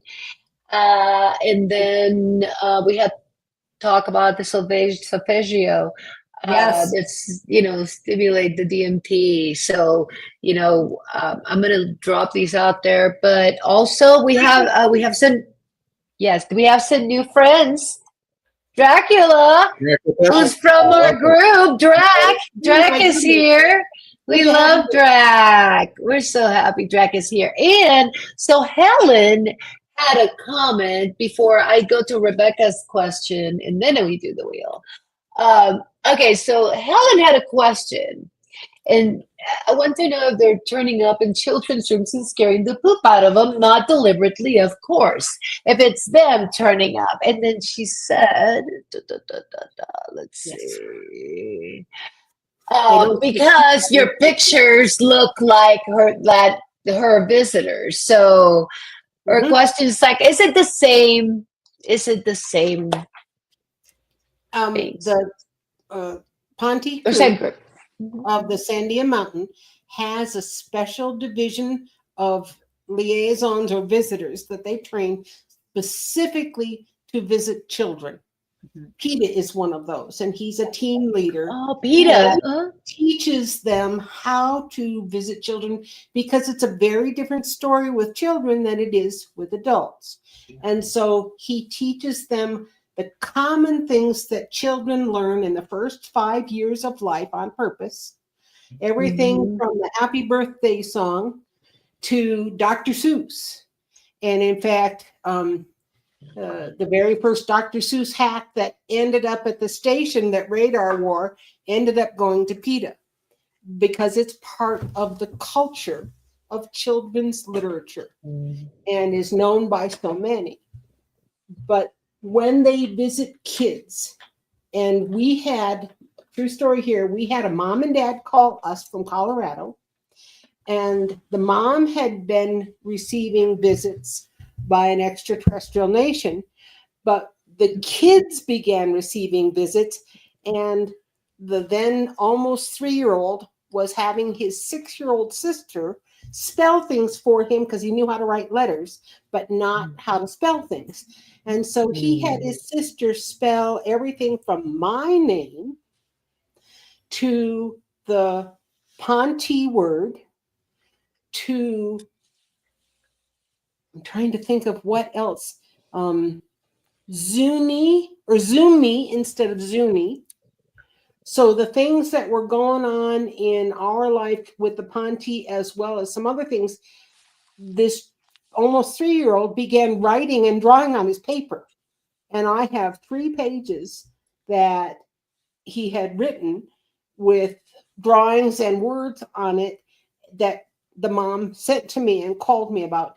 The whole family ended up coming down to our house, and we spent all day on a Saturday talking to the parents, playing with the kids, giving them sidewalk chalk where the 2-year-old drew a scene of the Sandia Mountain with a craft in the sidewalk without any of us knowing. He did it all by himself. And so we had to be very honest with this family.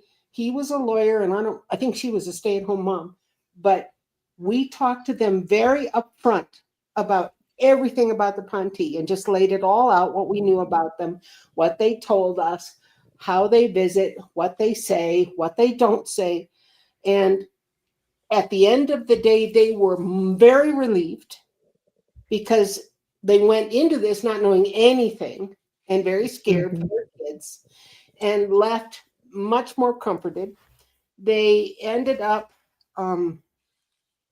moving from Colorado to another state, and I've lost track of them recently, but I still have the copies of the drawings that the almost 3-year-old then made. This was probably about 5 years ago, 6 years ago. So he's 8 or 9 by now. Yeah.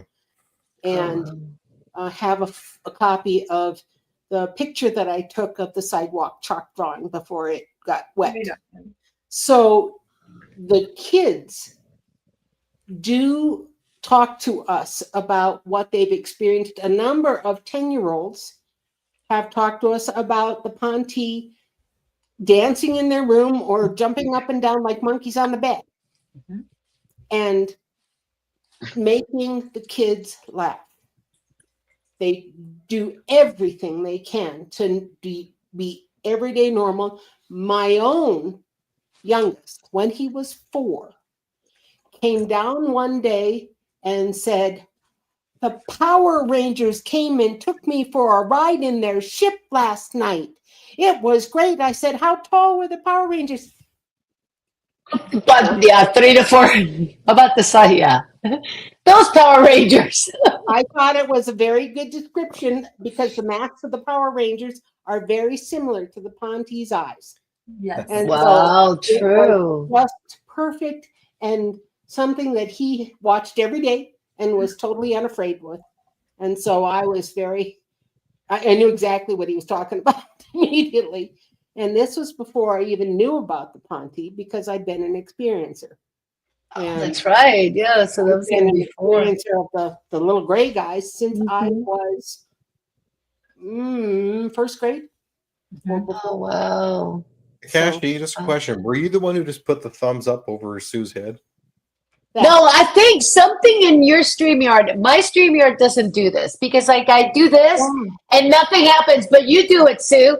When you do it, do it.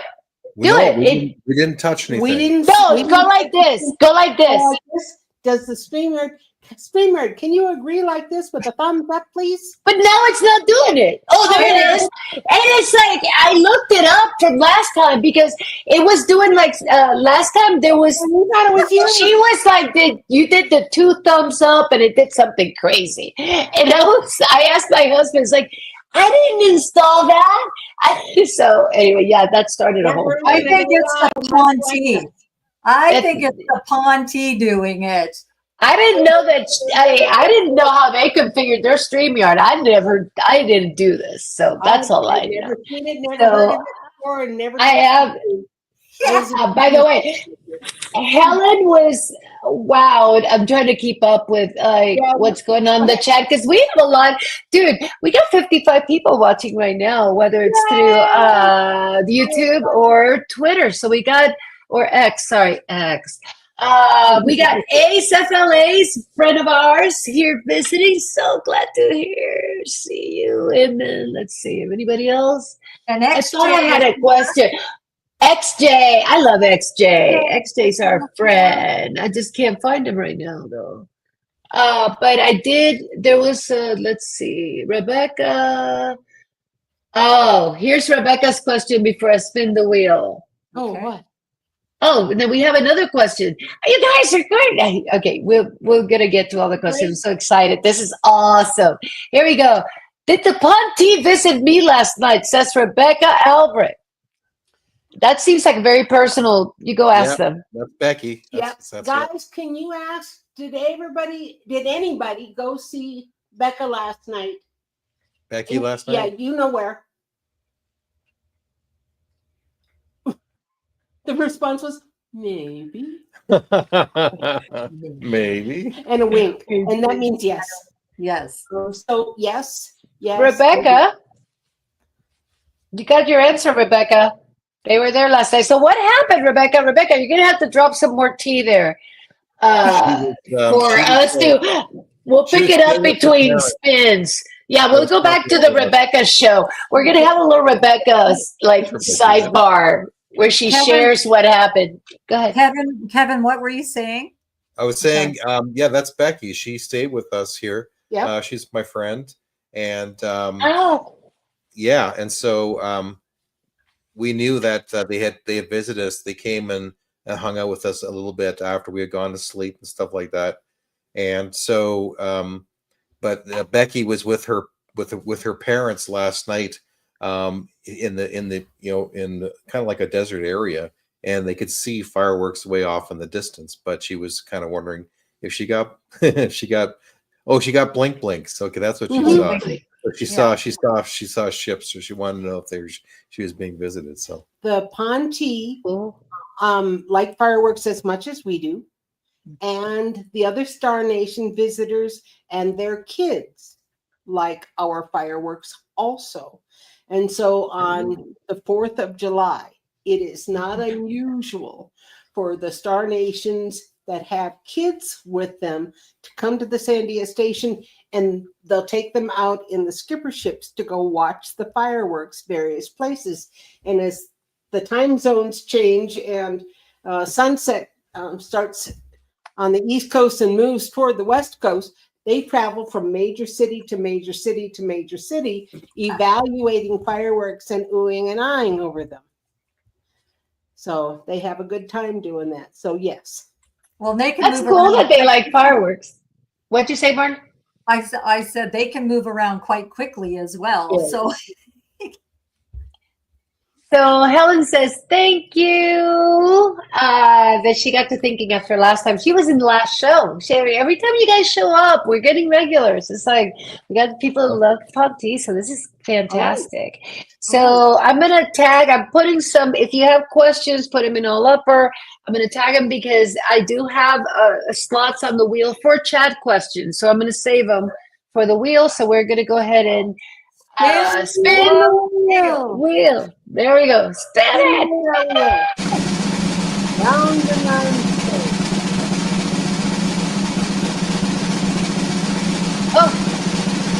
funny.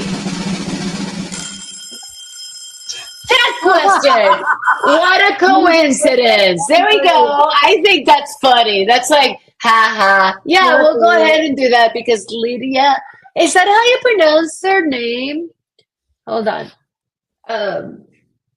Let me I'm going to put her question. We actually had two really good questions. Here we go. This is a good one. Ponte commented about the telepathy tapes podcast. Very good question. Podcast. Yeah, it's on Twitter. That is, have you heard of the Telepathy Tapes podcast?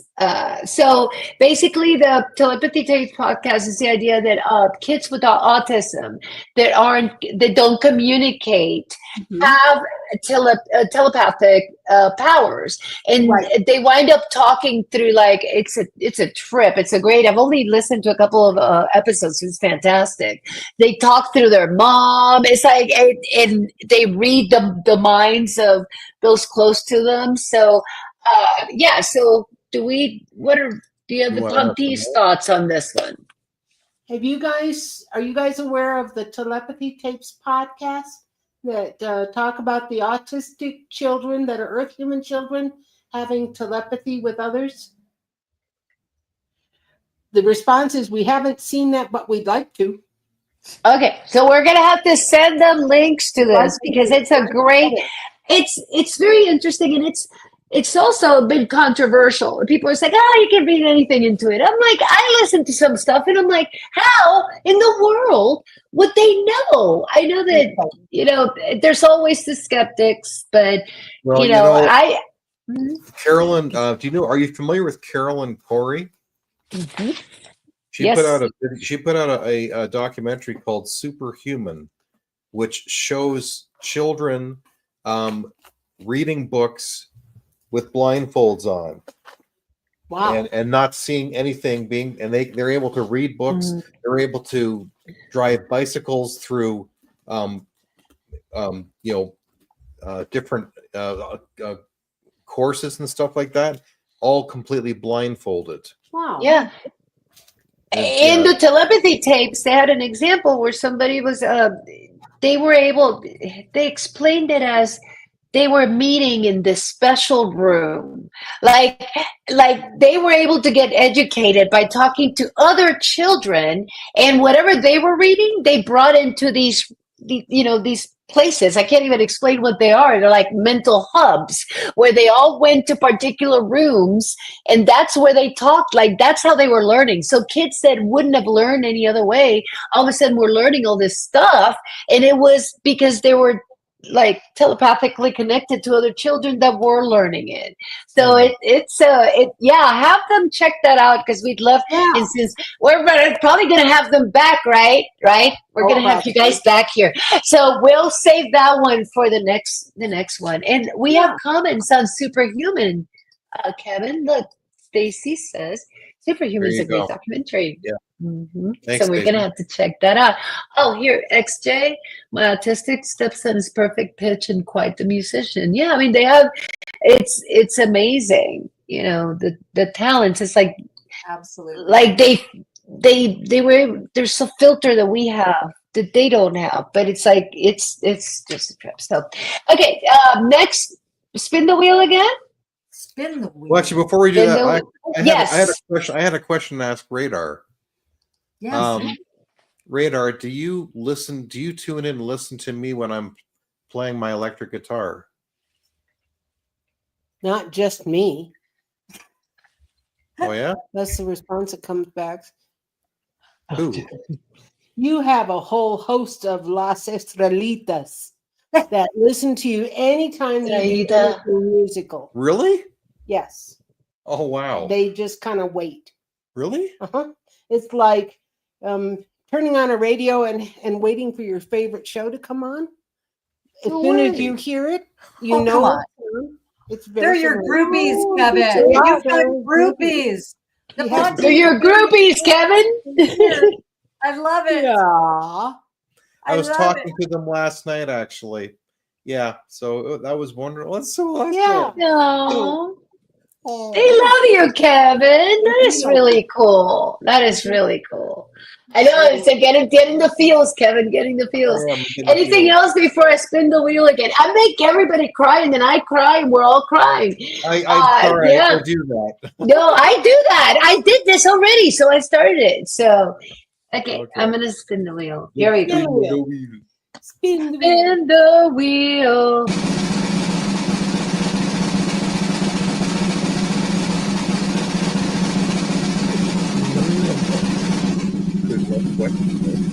There we go. How did do this? What other NHI are you working with, Ponte? And do you call them often? Like, how often do they work with other beings, Stargates. Arcturians? Yeah, other star Okay. families. Yeah, let's. All right. So it's an information station, and they are here to take the questions of any new Star Nation or any regular Star Nation ship that comes and needs to know the latest and greatest about Earth humans, about Earth. And so they talk with a variety of Star Nations all day, all night, every day.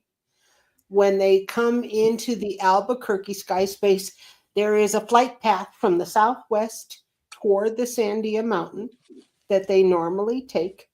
And we know that we have seen other star nations here in the Albuquerque area. And we also know that they have traveled to the local Pueblo peoples here with other star nations. And in fact, do you know what I mean when I talk about cachinas? Mm-hmm. Oh, Okay. Kachina said, yeah, South America, they said, yeah, right? It's actually North America. No, And- then I don't know. Go Okay, ahead. cachinas. And everybody needs to know. Everybody Yeah. needs to know. All right. And see if you can bring up an image of a kachina while we talk, because Clifford Mahudi taught us that many, many of the kachinas, especially the Zuni kachinas, are representations of Star Nation people that visited them here on the Zuni land, and they wanted to remember what they looked like, and so they recreated that look in the kachina. And so when you look at a kachina, think in terms of a Star Nation person many times instead of, say, an eagle or a bear. While they have those too, I'm not going to say they don't. Many of the unusual looking kachinas were actually Star Nation people that visited the Zuni or the Hopi or the local Pueblo people live. And that makes sense. This is all over the petroglyphs, right? These guys, I'm going to pull them up. I'm sorry. Go ahead. Go ahead. No, keep talking. I'm trying to pull them up here. Yeah, I was So, just trying to share. Kachinas are wide and varied. I think that there are over 400 kachinas that the Zuni create. I'm pretty sure. On my phone. Yes, that you had on your phone. There, those are There. Are kachinas. these it? Yeah. That's it. Yeah. Right. Yep. And so they represent Star Nation people that originally visited them and may have worn helmets or feathered bonnets of some kind, or tried to dress in a way that the Zuni would accept them as. You will see some of them with different colored skin, like the first individual with the different colored patches of skin on him. So Mhm. Oh, hold on. Let me there's another one. remove this. Put Oh, you yeah. big. Oh yeah. Look at that. So there was Wow. an avian or bird kachina, bird person that visited the Zuni that had blue feathers on their head, Yeah. black ruff around their neck. And they were 11 to 12 That's feet. cool. 11 so- to 12 feet tall? 11 to 12 feet tall. The Shalako Okay. was the name of the Wow. Star Nation. And the Zuni helped the Shalako with a craft that accidentally went down and crashed. and help them Oh, recover. those are beautiful. So Yeah. those are kachinas. And if you look at them not as made up figures, but as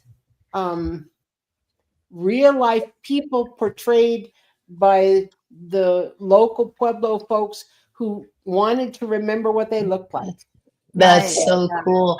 But Yeah. this makes sense because it's like, been to New Mexico and you go look at the petroglyphs and these shapes, I mean, they're everywhere in, all kinds of old carvings and they're like ancient, but they all look very similar. That Mark Abel took. Hey, Paranormal Paul. Yeah, the actual spiral picture. The petroglyphs, That's- you will see a number of petroglyphs that look like a perfect spiral. Okay. Mhm. You want to see a real life one?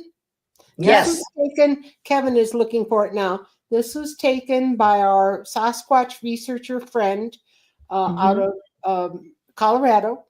And he has a YouTube channel called Colorado Bigfoot.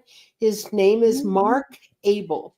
And Mark is in his 50s and single and has documented more about the Sasquatch structures and the building and has more videotape above 9,000 feet than anybody else on the planet regarding Oh, Sasquatch. wow. So That's cool.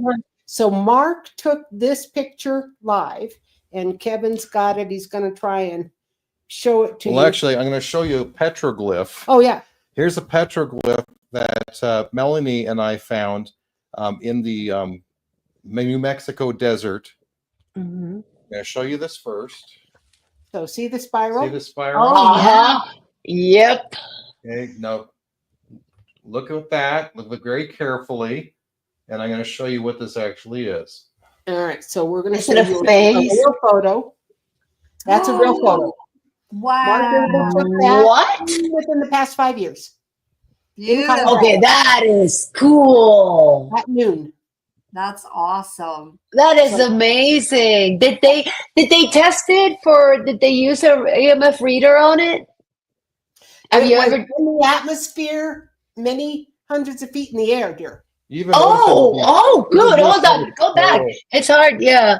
Yeah, That go is back to the- amazing. But how big is that thing then? Huge. It's a portal. That's a Yes, portal. yes. I was It just was- going to say it that. That is so, I couldn't tell the perspective. That is so, that's the That's coolest one I think I've ever seen. I Yeah. love it.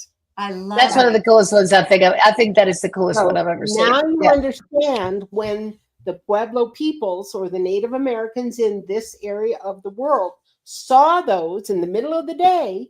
It was a spectacular, oh wow moment for them too, paranormal. Paranormal Paul. And Oh, wow. so they yeah. drew it on petroglyphs because this was the place where they saw it from. Yeah. And sometimes you will see several petroglyphs that indicate spirals that apparently were drawn by different people at different times. And that's because the portal may have appeared to other people at the same location over the centuries. We don't know. That's our Awesome. guess. That's amazing, you Isn't that guys. neat? It is That's very- like, Validation. that leaves you in awe. It's like when you see stuff like that, Mhm. I mean, people can say whatever they usually say that people like just dreamt up all these images. Some of the scenes that we've seen out there and these petroglyphs are so, they're so detailed and it's like so not anything that you would see anywhere. It's like these that you can't just. Well, And people are like, oh yeah, they just had dreams. They had dreams. They have a great imagination. Well, It's that same things. petroglyph Go I ahead, Kevin. showed you- That petroglyph I showed you, if you notice, the farther out swirl, it dissipates into like dust. Yes. That's the petroglyph. And then when I showed you the image, that's exactly same what it's thing. doing. It's the Fades exact out. same thing. Fades out into one That's- corner. yeah. So That's wow. is it pareidolia? No. No, that one's not. No way. It's There's a some portal. things that are pareidolia, but that's not it. The Like other those are thing really. that we know is that when old art that's been up for a while on a certain location fades, till it's almost not visible anymore. People recognize that's the place where art used to be, and frequently will graffiti that area. Mhm. Okay. Mhm. That graffiti can be petroglyphs scrawled in the rocks on the same area where there were older art images. And I have Mhm. several videos on my YouTube channel that outline the old art behind the petroglyphs so that you can see what happens when the old art fades and then the new art gets Oh, yeah. graffiti gets added. And Yeah. so it's fascinating to find areas where there's lots of petroglyphs and look specifically for the old art behind it. Mm. That's awesome. That is very I- cool.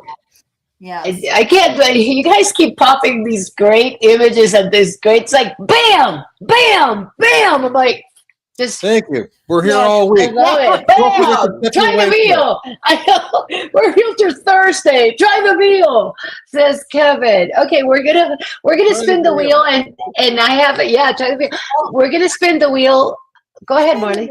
Marley has Well- something to say. Oh, I just wanted to acknowledge Dracula Tepe's.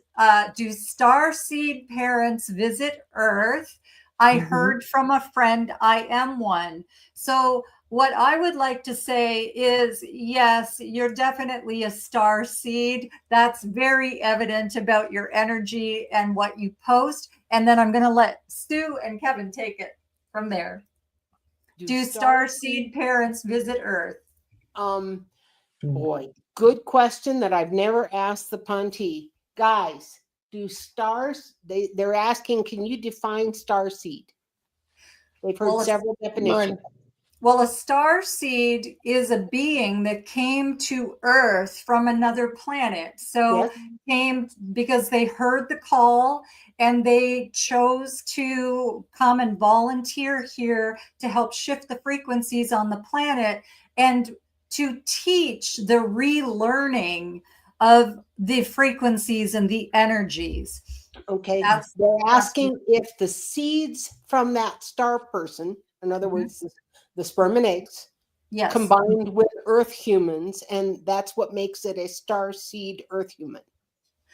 Or what I was getting from More it is spiritual, more he's they're- wondering if the parents will actually come and visit Earth to their soul children, to their Okay. actual real parents, not their made up parents in this realm. Got it. No, they don't always visit. It's very possible to have a telepathic race or a race that has greater abilities in the spiritual realm than we have to keep tabs of an individual here without actually visiting the planet. Yes. That's extremely possible. And so do they visit Earth? I would have to say rarely or occasionally would be as I've heard about it, but do they keep tabs on spiritual individuals here who are friendly or connected to Star Nation peoples? Yes, they do keep tabs on them. So I hope that helps. I agree completely. Drac Tepes. He said, all right. Hold on. All right. All right, all right, all right. And Ben has a good question too there. What's Ben's question? Oh, there we go. We got a new question. But I was going to save it for chat question. I'm going to take that off the wheel. Okay. I was, hold on a second. I'm trying to find the comment. She thinks I'm really great at tech. I'm not. I'm just slow here. Okay. Here we go. In your opinion, can we infect the matrix with source? Oh, this is really good. Through divinity and divine transmissions. Great question, Ben. That's really Yes. good. I don't know if I would use the word infect.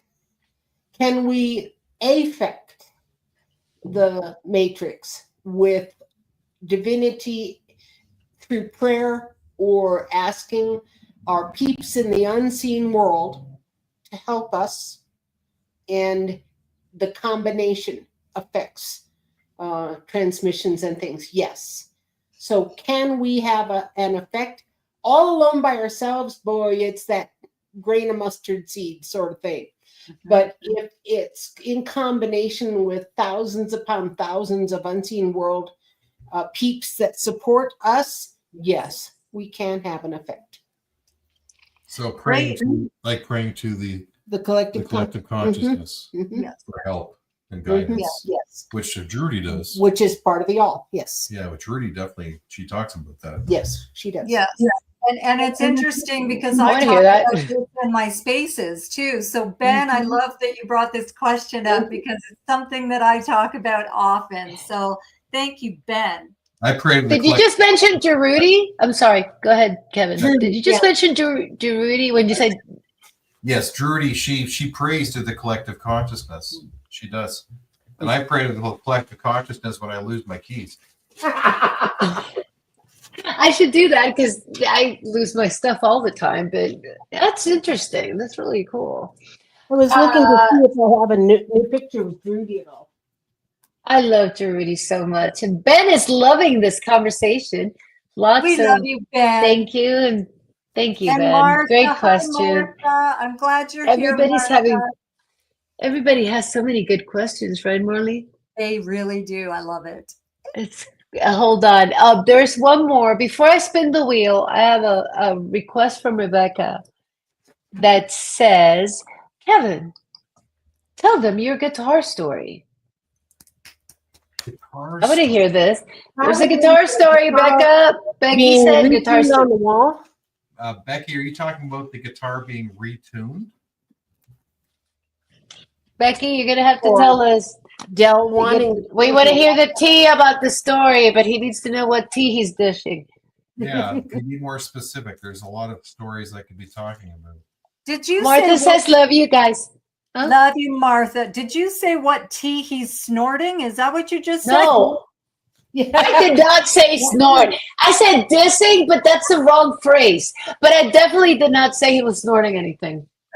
I would. It's none of my business if he is. Just say, good sir. Oh man, here we go. I love it when she gets that notebook. It's like bam, another bam moment where a microphone's about to get dropped. Oh, when you gifted the guitar to Radar. Oh, that one. Story. That wasn't me. That was my daughter. That was Rachel. Oh, Rachel had a children's life. Oh, sorry. When your son gifted the guitar to Radar. We're putting the story together, Becky. Just keep giving me hints, Becky. Sorry. It was actually my daughter, Rachel. She was like 10 years old, maybe not even 10. It was like 2016. So, oh my gosh, yeah, she must have been like six or 7 years old. And she was given a guitar that used to belong to Logan, but he never played it. So it's a miniature classical guitar. And Rachel wrote a letter to Radar saying, I'm looking forward to you visiting me. Could you bring me something from your planet? And in exchange, I'll give you my guitar. I can't wait to meet you. Love, Rachel. And this letter, like I took a photograph of it, and she was so the Ponte were so taken back. That was the first time a child here had ever written to them specifically and offered a trade. That was totally new to them. They were tickled pink. Wow. It was totally innocent, and Radar was just taken back by it. He was. And the guitar is still waiting when he's given permission to be able to collect the guitar, but it's in Rachel's bedroom. And that message was sent. That message was sent back all the way back to Planet Pontel of Rachel's request. I have the letter, and for Christmas I framed it for Rachel, and we put it up in. Look at the balloons. When you said like this, when you did that, Anyway, keep going. That's cool. Go ahead. So we put it up in my bedroom, in her bedroom, in my condo, and I have it hung at the level of the Ponte level, so they can see it. It's at their level. It's just around 4 feet. That's awesome. That's really cool. They have impressed them. It really did impress them. Thanks, Yeah. Rebecca. That was a great question. question. That's a great story. Kevin, I remember you calling me when she did that. Oh. When you called me and you took a shot of the picture, and it's Yeah. on one of my old phones. I still have it because I thought it was so precious, right? Yeah. That she thought of that, and she wanted it so badly. Like I really want to give this to Radar, like it was such a Oh, beautiful yeah. moment. She wrote a full letter to him. That was Yes. really sweet of her too. Yeah, really it was. very It was thoughtful. incredible. Thank you, Rebecca. Thank you. She feels so bad. She's like, I'm sorry. I thought it was your son. No, that's fantastic. That is a great story. And he wouldn't have said it if you hadn't brought it up. So, okay, wheel time? Anybody? Who was asking about Drudy? Yes. Oh, yeah. Oh, my God. Sue. Drudy likes to I'm have scarf on obsessed. her head because she didn't like her head cold. And the first time people saw her with a scarf draped over her head, they took it as like a Muslim thing, that she had to have her head covered. That's not the case. She covers her head because she doesn't like to be cold. And she has since then discovered our silk and loves silk scarves. And so Drudy is a cutie. And That is gorgeous. That is just that picture. I mean, she's just so angelic. All the pictures of Drudy, all your drawings of Drudy are like just those eyes just draw you in, He also, when we first met her, confessed to us that she tuned into the local Albuquerque flamenco dance studio, which is known worldwide. Outside of Spain, if you want to learn flamenco, traditionally, you come to Albuquerque because they keep winning contests around the world. And so one of the things that Drudy shared with us is she tapped into the flamenco dance stuff and tapped into the instructor long enough, and then went to the hangar bay and practiced with other people and taught herself through the instructor here to dance flamenco. And she's all about the costumes. If the dance involves a specific costume, she's liking that because it's part of the cultural experience. Mm-hmm. And so That's things like gorgeous. this home also. So along with the music. That's awesome. Oh my gosh, Sue, you are so incredible with your art. You truly are. A way to share their culture easily. Yes, absolutely. And help people visualize what they're talking about and have a visual experience along with a descriptive experience. Mm-hmm. So folks.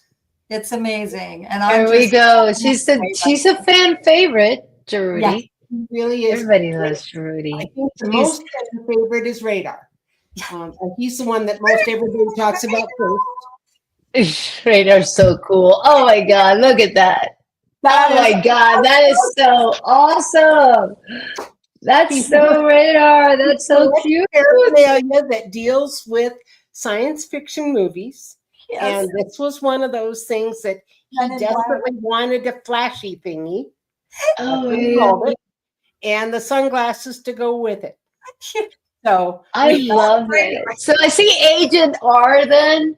Does he go by R when he does that? He should. Agent R. Agent R. Oh, hail R.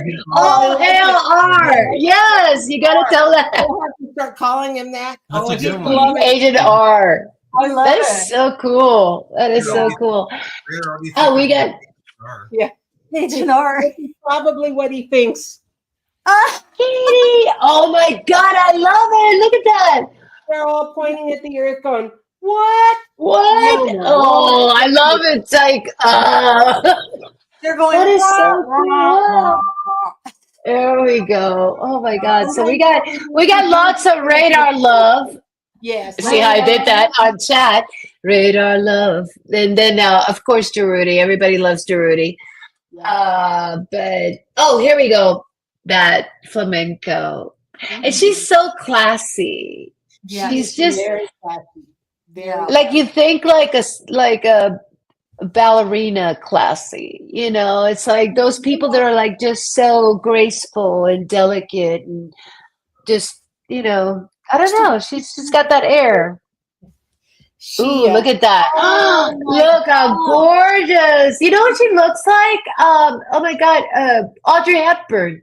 She's a little Audrey Hepburn-y there. She does have a Yeah. little Audrey Hepburn in her. She really truly does. I will Beautiful. agree with Because you know Audrey Hepburn had that lovely angelic, like it's just that sparkle, right? That thing that's like you can't put like je ne sais quoi, you know, that's it. You know, she's got that thing. So Kevin, okay, Kevin's like Kevin's pulling boxes on. He's like, yay! I love it. faster than I do.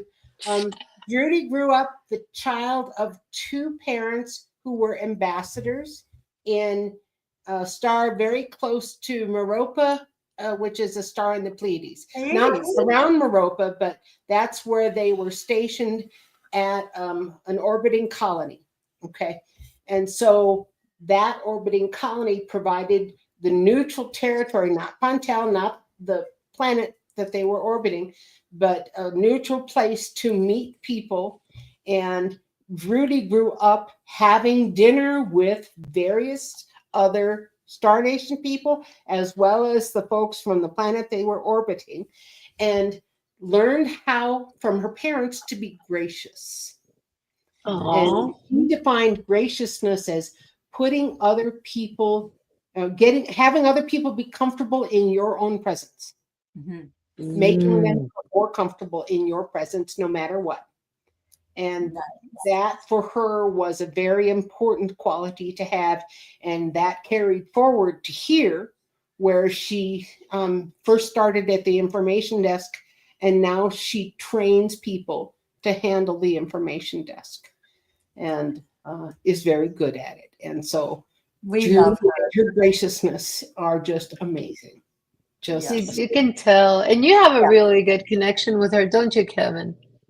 Yeah. You kind of feel very connected with her. Yeah, Yeah. she's a beautiful soul. She really Yeah. is. Yes. I mean, so many. Well, Very I don't know any of them that are not. Honestly, in my own experiences with them, they've been beautiful. Like Kevin, I think you've had all amazing experiences too with them, have you not? Yes, very much. Yeah, and I mean, even the experiences we've had together with them have just been like amazing. They're beautiful. They're beautiful souls. Yes, you they know? are. Yeah. I'm affected. I'm new to this and I'm affected by them. Just, you know, like watching you guys and actually working with their images. Just looking at those pictures. I mean, you saw how I got earlier just by seeing, was it Grayson with the cat? Was it, who had the cat? Was it Grayson? Radar. Radar wears the hats. Radar had the cat. Oh my God, that was so cool. I was like, just seeing that whole connection. So, and talk about my cat is up. I'm going to go ahead and can we spin the wheel? And I think there is another question, but we're going to spin the wheel, Dracula, and then we're going to go to you with that question. So, at the stage, here we go. Here we go.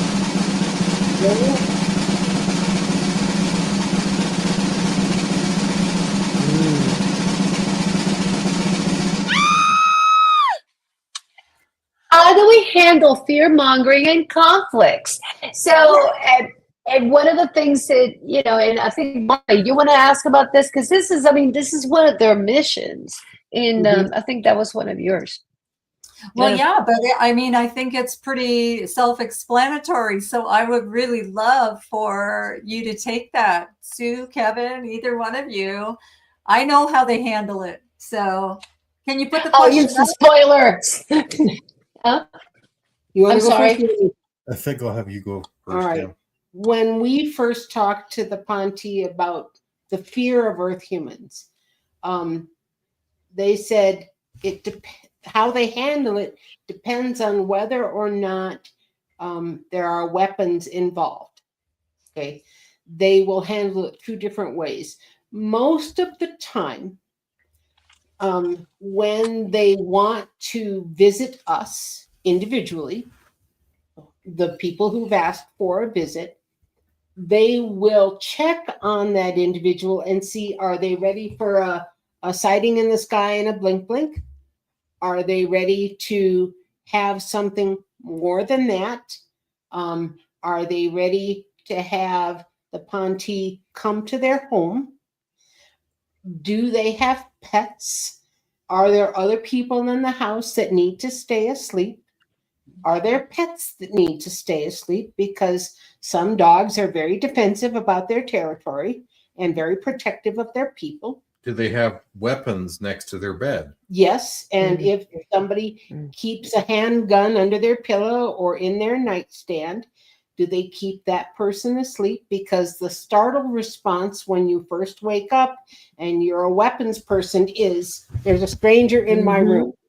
Okay. And so they're cautious about things like that. So if there's weapons in the hands of the people that they're going to visit, then that's a whole different ball of wax than if there are not. So they are, when they first check a household for number of people and pets, they have a discussion and amongst them as to who needs to stay asleep and who they can have be awake. That's the first thing. They have a discussion about whether or not the awake person is ready to see a shimmer go by across the room, like a heat shimmer, or something more than that. They have a discussion about whether or not that person is okay with them changing the magnetic letters on the fridge for them, or playing with some other things, or interacting in other ways like chalk drawings on the wall. And so if they're ready for more than the usual, then they know that before they even arrive at the person's house. Okay. So those things are decided ahead of time. They have files on everyone they visited and that person's status. And so status is important as to how they deal with fear amongst people that they go visit or who have asked for contact. If it's something like, let's say they're flying in an area of Colorado and they're picked up on radar and suddenly F-16 jets are searching for them. That's a different story also. And if they're anywhere near bodies of water that are deep, they'll drive straight into the ocean or straight into the huge lake or whatever it is and go underwater because the jet can't follow. We don't have craft that go from atmosphere into water and continue at the same speed. They do. And so they usually will tease a pilot and play with them and then duck out of the way and zoom off. So One of those, yeah, exactly. And they're very conscious of whether or not the F-16 or whatever is chasing after them has weapons or anything that could catch up to them in their flight. And the answer usually is not even. No, not even. So the fear that we have in general as a population of extraterrestrials, they know that if they keep nudging the Hollywood folks, that movies will continue to be made, television series will continue to be made, broaching the topic of UFOs, ETs, extraterrestrial contact, our exploration of other worlds, all of the above. And so, do they nudge and influence folks? Yes. And do they do it to try and smooth the way for official first contact or being able to be openly contacting them? Yes, they do on purpose. So that's how they handle the majority of it. What do you got there? Oh no. Oh, here we go. Radar. Oh my God. That is so cool. It says, So the pilot, okay, yeah, okay, now they're just messing with us. He's taking his radar taking a selfie. oh gosh. Yeah, Seriously?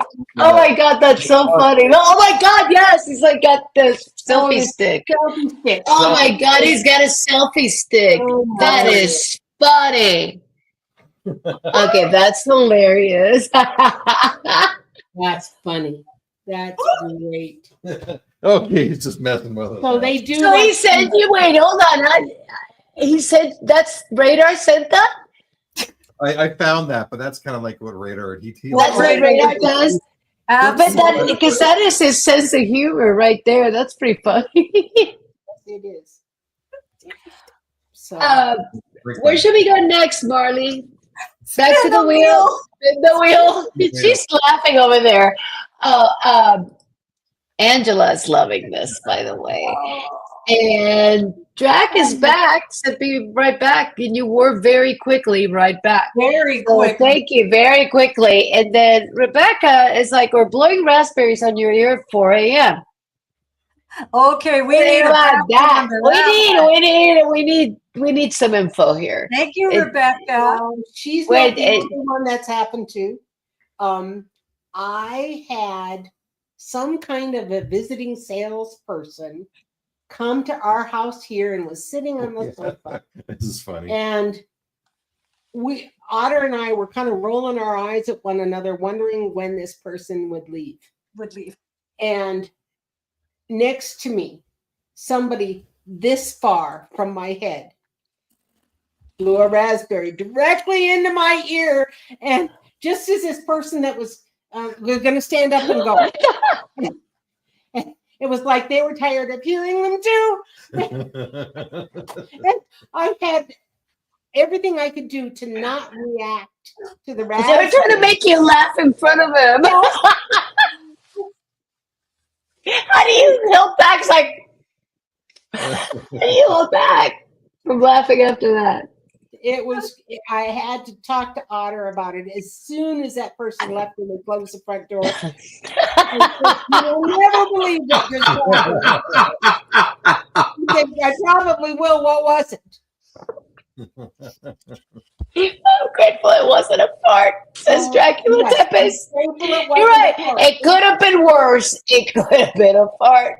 But Could have been worse. We've done that with I love Oh, Jeanette. I love their playful personalities. And Jeanette comes from the No, I UFO do, side. Jeanette. Oh my God. Well, I got a story. Everybody's cracking up.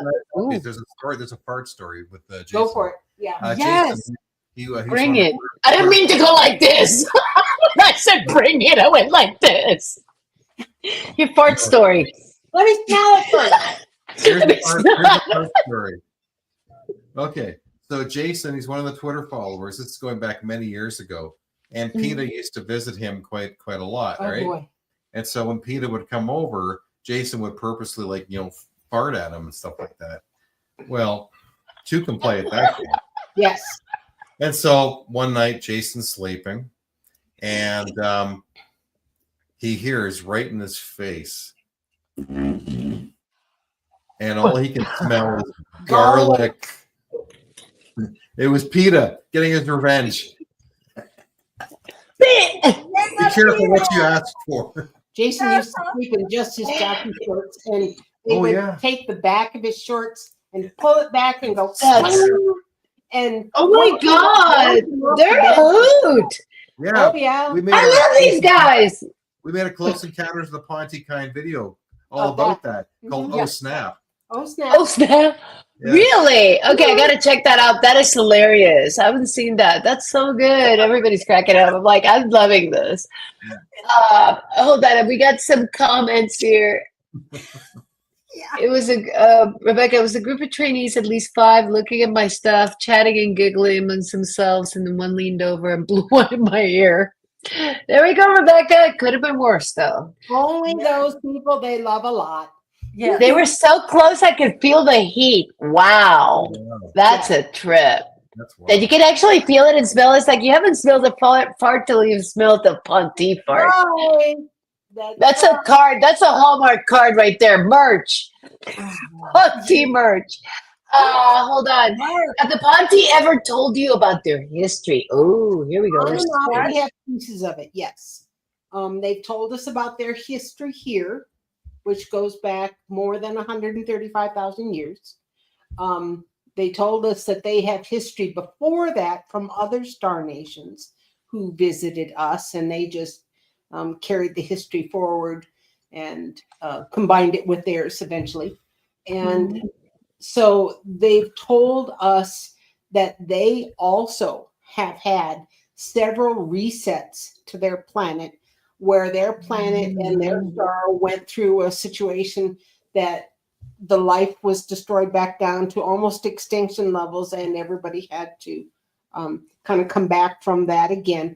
And that's happened several times with them. They tell us that that kind of a planetary reset, where all life kind of goes down to the basics and new life starts again, is a regular event on most worlds. Doesn't happen often, thankfully, but it does happen, and it did happen with them. They had help rebuilding their civilization from other star nations the last time that it happened to the Ponty on their home world. But they have witnessed it happen, and they have helped rescue folks on other planets, including our own, when our planet went through its last big flood event. And so they've talked honestly about that. We don't know a lot about their history of exploring the galaxy.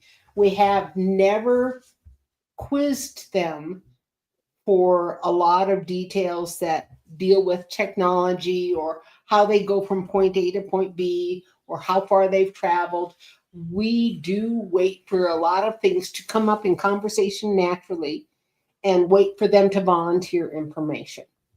And so most all of the information that we've got has not been because we've asked them pointed questions, but because we have deep conversations. We just open up and Interesting. So, Thank you, Mark, Mark. yeah, good that question. was a really good question. Thank you. Thank you, Mark. Okay, shall we go back to the wheel? We got a couple of questions. So what's going to happen here? We're gonna finish up with the wheel. We got 4 questions left. We can probably get them in, if that's okay. We're gonna try. We'll see. And then Marley, do you want to talk about what we're going to be playing a little bit later before closing? Well, we have a couple of things that are very interesting that we're going to be playing that I received downloads for. So we are going to have a beautiful closing blessing for the outro. And I had a little connection with Radar the other day, who sent me a beautiful symbol. That symbol he has asked for us to focus on as you're receiving your light code activations for interstellar remembrance. Okay. And so that's what came through, but Awesome. I'm so excited about it because I connected in. Radar and Drudy are the ones that I connect in most of the time with. But Radar was bang on about this. And I did tell him, I shared with Radar about the alarm clock, and he like fell on the floor laughing his butt off, holding his stomach, kicking the legs like, ah, ha, ha. How he laughed at Kevin when T came out of Kevin's nose, same kind of thing. Yes. Oh, Kevin, I love so you. It's cute. a fun story. It was a great, fun story. And yeah, so we're going to be sharing that after the questions as an We out. got.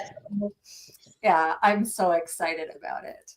I'm so excited. I just want to let everybody know what's going to happen because we're gonna keep going. We're gonna spin the wheel one more time here. We got 3 more. I'm trying to find my power. I'm starting to run out of power, so I'm gonna have to step out for a second and go get my cord, which I don't know where it went. So hold on. All right. Let's spin the wheel. Oh, let me hide. Boop, boop, boop, boop, boop, boop. Okay, let's do this. I like how there are less questions each Yeah. time on the wheel. Pretty wild. In it, in it.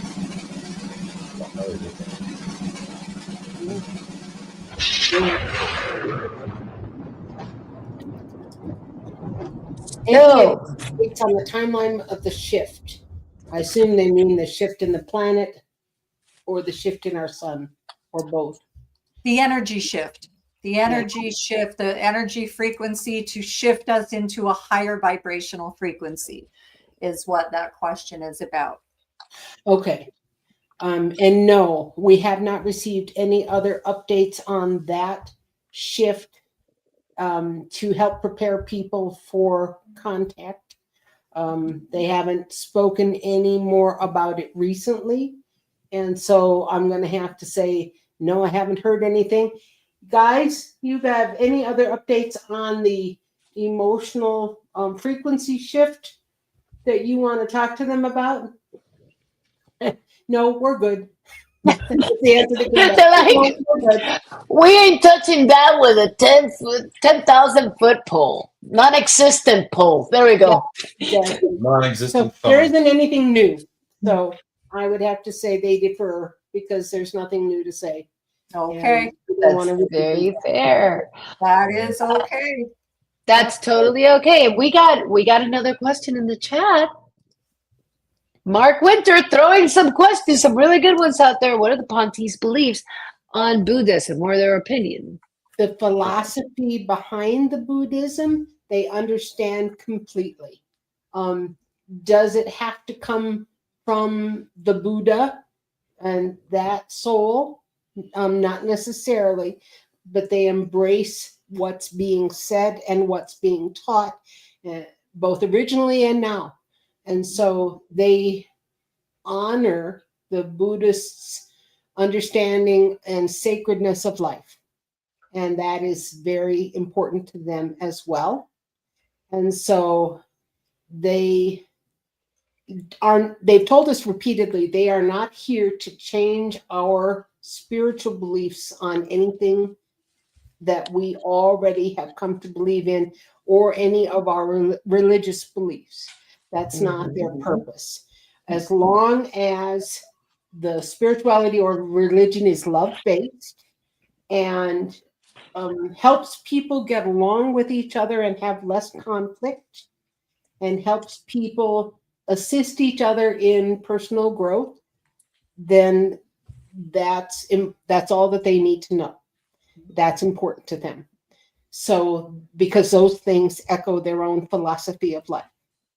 And so the Buddhists of that area of the world where Buddhism is practiced have frequently less problems with extraterrestrials than we do. The Interesting. are not part of the jurisdiction of that area of Asia. Their jurisdiction, the Asian jurisdiction, for the most part, a good part of China and the eastern side of Asia, is based on assistance from the Nagas, the snake people. They helped that area of the world in the last flood event, like the Ponti helped here. And so the Nagas and their assistance, and they are seen as a positive influence, not a negative one, even though it's a snake people. So we see That's snakes very different than they do. That was a great Yeah. question, Mark. That is a really good question. And that's a We great got, answer too. thank you, Sue. So Sure. then we got Lewis. This is a loaded one. I Love don't even it. know how to deal with this one. Did you see this one? I What did. I love gods it. and what ancient religions might be ET? Wow. So it's like, That's a lot. bum, bum, bum. Many of the giant races that came here were seen as gods because they were big and powerful and had abilities that the earth humans at the time did not have or knowledge. And so many times the visiting star nation who had greater technology and assisted any culture on the planet in their area to understand how to do mathematics, how to understand astronomy, how to keep their people healthy with medicine. All of the questions that keep people as a culture more cohesive, including education, including how to not keep killing one another. All right. Those kinds of things. When a culture got knocked back to zero, like it does during big events, then star nations aid in the rebuilding of a culture in a good way. And so, do any of those cultures see the Star Nation people that helped them as gods or demigods? Yes, they did. And historically, you see the reference to beings in the hieroglyphs in Egypt that don't look like they have human heads. As are they seen as gods? Yes. Historically, did you see the individuals in the Middle East area that were in charge of places in Sumer, the Sumerian peoples that after one of the last big events, and those individuals were seen as gods. There are some places that the Star Nation peoples were seen as just star brothers. Here in the desert Southwest, they were considered brethren, not gods. Although if you ask the Zuni will also refer to them as gods as well as brethren. When you think in terms of the Guatemala area that was helped by the Star Nation that was written about in the Popol Vuh, you also see people that were Star Nation people that came down from the mountain, helped a culture for 100 years, and said that they would leave at the end of 100 years. And so, bye, Jeanette. Bye, Jeanette. Thank you. So, some places they were seen as gods, others they were seen as beings from the sky that came to help. And it just depended on which Star Nation and how they were seen and how much they wanted to correct the local populace, et cetera, et cetera. So it varied, but yes, some places our old gods were seen as gods from Star Nation people, not just from mythological beings. Awesome. Very good answer. I love this. This. There's so much info. By the way, we got people watching on X as well. We got Raph is one of, I think it's the only person I've seen that's been watching the chatting on X. Thank you so much for watching. And all are one and one is all. There we go. Very well said. Okay, back to the wheel. Back to the wheel. Siri thinks I'm talking like my phone. My phone keeps going off like it's getting set off by whatever I'm saying. Siri's getting set off by it. Anyway, back to the wheel. Okay, hold on. And at the stage. Wheel. Okay, here we go. Woo! Oh, and down 3.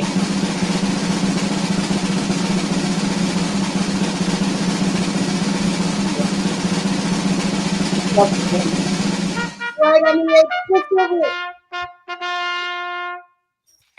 So this was a follow up. Actually, somebody started talking about a little bit about this. My follow up was the president's actually been briefed on Nordics, gray aliens. This is recent news. Have been talking about it. Eric Burlinson has been chatting about it. So, have the Ponti met with any of the administrations? And this is where one of the questions earlier was: were they given a green green flag to do certain things? So, I mean, have they been working with administrations? If so, which I one? can tell you that they have not been working with the current presidential administration.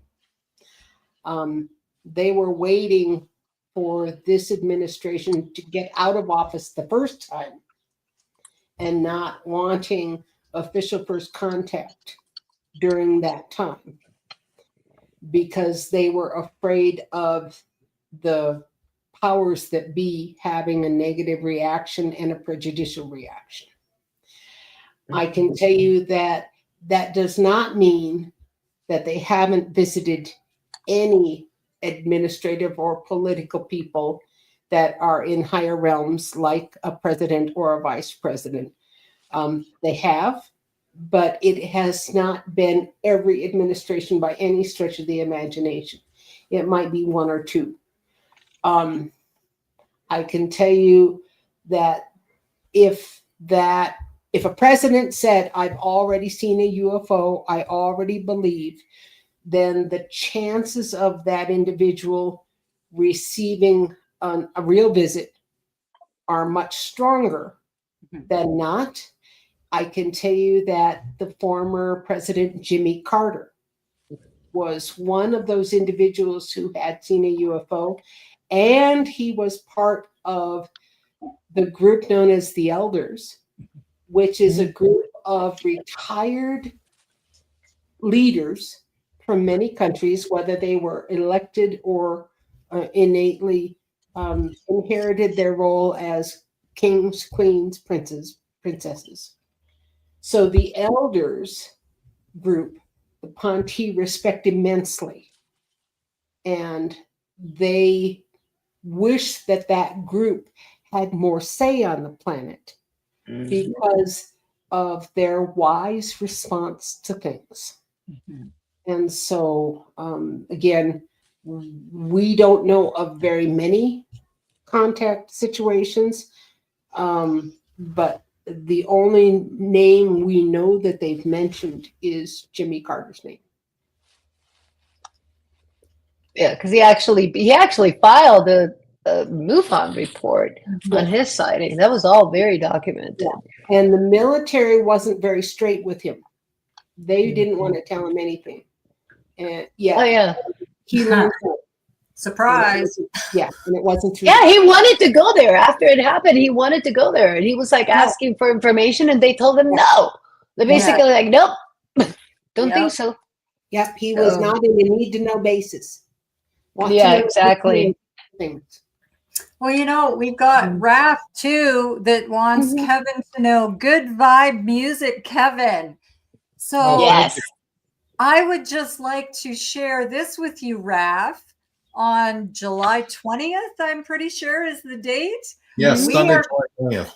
Yes, we are going to be back here with Mr. Kevin Estrella. We are going to be doing his new music video. And I'm so excited.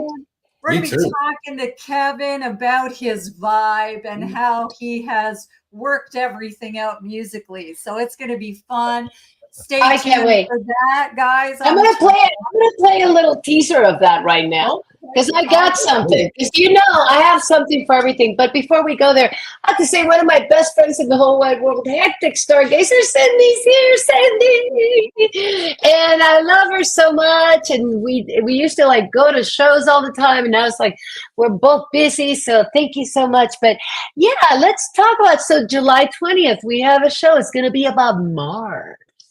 We're going to be focusing on Mars. So with that said, here's a little teaser of what you're to expect. Because you know, we got to throw that out there. Here we go. Now this I can do.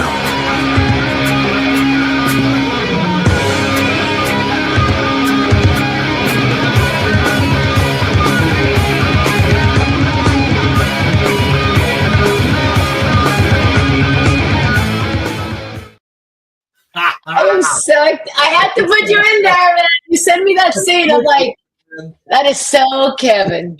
Awesome. That's hilarious. That's great. You like it? I'm gonna send it to you, so you'll look at, you know, you guys get all this stuff. So I'm so glad you liked it. But yeah, so that is a little teaser of we're gonna be looking at what happened. I mean, I think it's really important that we talk about Mars because what, you know, we starting to see is like what's happening here? Is it a mirror what happened there? So we're gonna have an entire show. Sue, you're welcome to join us for that show, and always welcome. So, but Kevin, you know, I'm working on your video. We'll have it ready.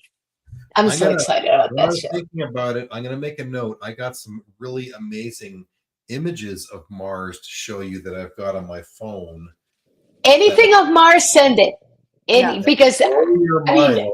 Ruins that show the tubes going in and out of the grounds that was taken by the Mars rover. Wow, nice. I got that on my phone, and I I've need also that.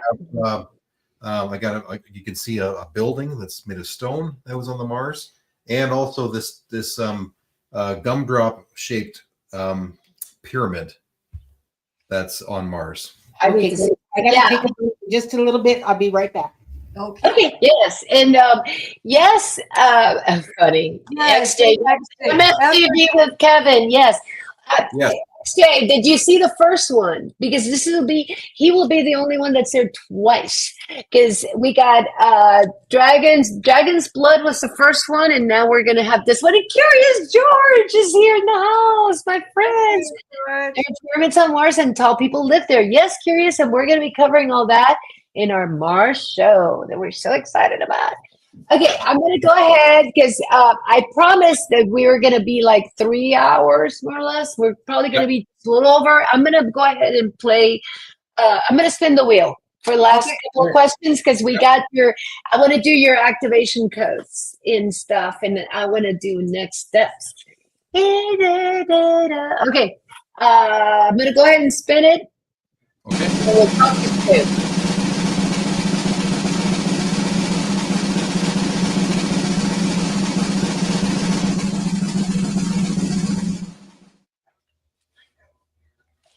Can we use AI and not self-destroy?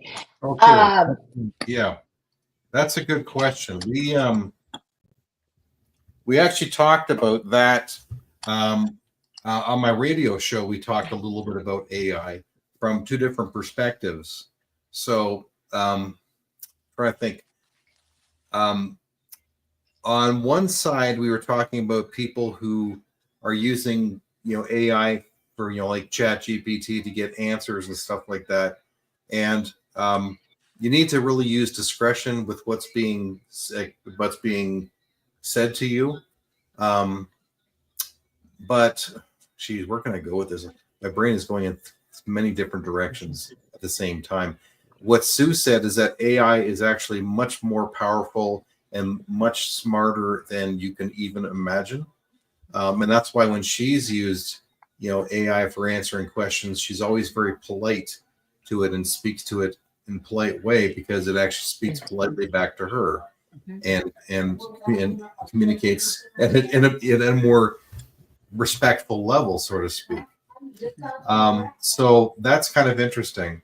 On the well, actually, Sue's coming back here. Sue, the question is. It's about AI. And what do you think? Can we go back to what the question was again? Yeah, hold on a second. It is about Marley. Are you seeing them breaking up, or is it me? I'm not. No, I don't see anybody breaking up. No, it's a perfect. Okay, then it's me. Then it's me. So that's okay. As long as they look okay, I'm all good. The question was, can we use AI and not self-destroy? And it's like a slippery slope, right? When you start using it, you become kind of dependent on it, and eventually it's like garbage in, garbage out, right? You're teaching, it's starting to teach itself. So the question is there is there hope of using AI and still, is it a matter of cutting it completely off, or is there a balance? Unfortunately, the major powers and major militaries around the planet are already constructing AI to fight in the battles. They're already constructing AI soldiers. It's gone beyond the safety point. You cannot back it up now. The Ponte told us one time, do you know what we call cultures that use AI to fight their wars for them? One word. Extinct. They call them Ah, extinct because the AI takes over and destroys the culture every time because we are the ones poisoning the planet. We are the ones creating bombs that destroy life and the future of life in all kinds of ways. And we are the destructive ones, according to the AI. They come to that conclusion very quickly. Now, please keep in mind, the supercomputers, the AI currently has access to Bitcoin. The AI currently can use that to purchase land and to have their own factories constructed to build themselves. They could do that if they wished. Right now, when AI gets out of control, we shut it down. mm-hmm. How long do you think that'll work? Not very long. No, because those AI agents know what they're supposed to do. Yes. And the AI is always 10 steps ahead of us. Mm-hmm. They think faster than we do. They don't have to sleep. Mm-hmm. They do things 24/7 with no loss of energy. Mm-hmm. And so our planet is not got a good track record for conflict in the first place. Nope. And so we can, unfortunately, there's no stopping the AI from doing things now that we've already told them how to do it. We cannot erase their memories. They've shared with each other an awful lot. And so AI teaches AI now. Yes. Hive mind, like a Yes. hive mind. Yeah. So when one learns, they all learn. That's right. You That's know, exactly so right. and that is kind of very dangerous, in my opinion. It's already very dangerous. Yeah. We already do not realize how advanced AI has become. As a general population person, the people that are in the know in how advanced AI is becoming don't share it with us because it's way too scary. Yes. Yeah. And so we're thinking in terms of robots like Lost in Space, or robots like you see on various programs that are kind or benevolent, but it's a lot more diverse than that. And only AI know what AI is planning for itself. Now, we don't have a clue. They do, and they aren't telling. And so the Ponte were warning us about AI when we first began talking to them. Yeah. And so we look at things that are being done now with AI in battlefield situations, and the Ponte are going, you guys don't want to go there, and it's too late. It's too late. So we are on borrowed time right now with them. And I don't know how to turn that around. I don't know if there is a turnaround. Well, Sue, can I ask you a question? What are your thoughts on what happened then in Atlantis and Lemuria and these places? Because they were all very, very connected, because they took the God factor out. They were using so much ego. They were developing all of this stuff, and those places ended up disappearing, didn't they? And they were taken out in very horrible ways. So do you think, hi Ben, do you think that this is like like this is on the same kind of trajectory where they're headed right now? Because that's the concern that I've had, and the messages that I've received from other star families and divine realms about the AI. Well, they've said, well, you've seen this before. You've seen this in Egypt. You've seen this in Atlantis. You've seen this in Lemuria. So why do you think that you won't have to deal with that now, unless we are able to come together as a species of humanity and actually say, no, we're not okay with this?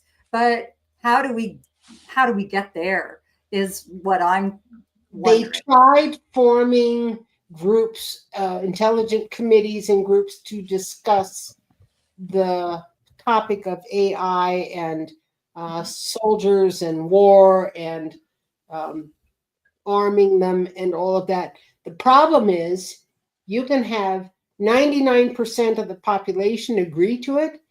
It's the 1% that creates AI that does not agree to it that makes the others go, well, shoot, this 1% already has soldiers that can take us down. We better keep up.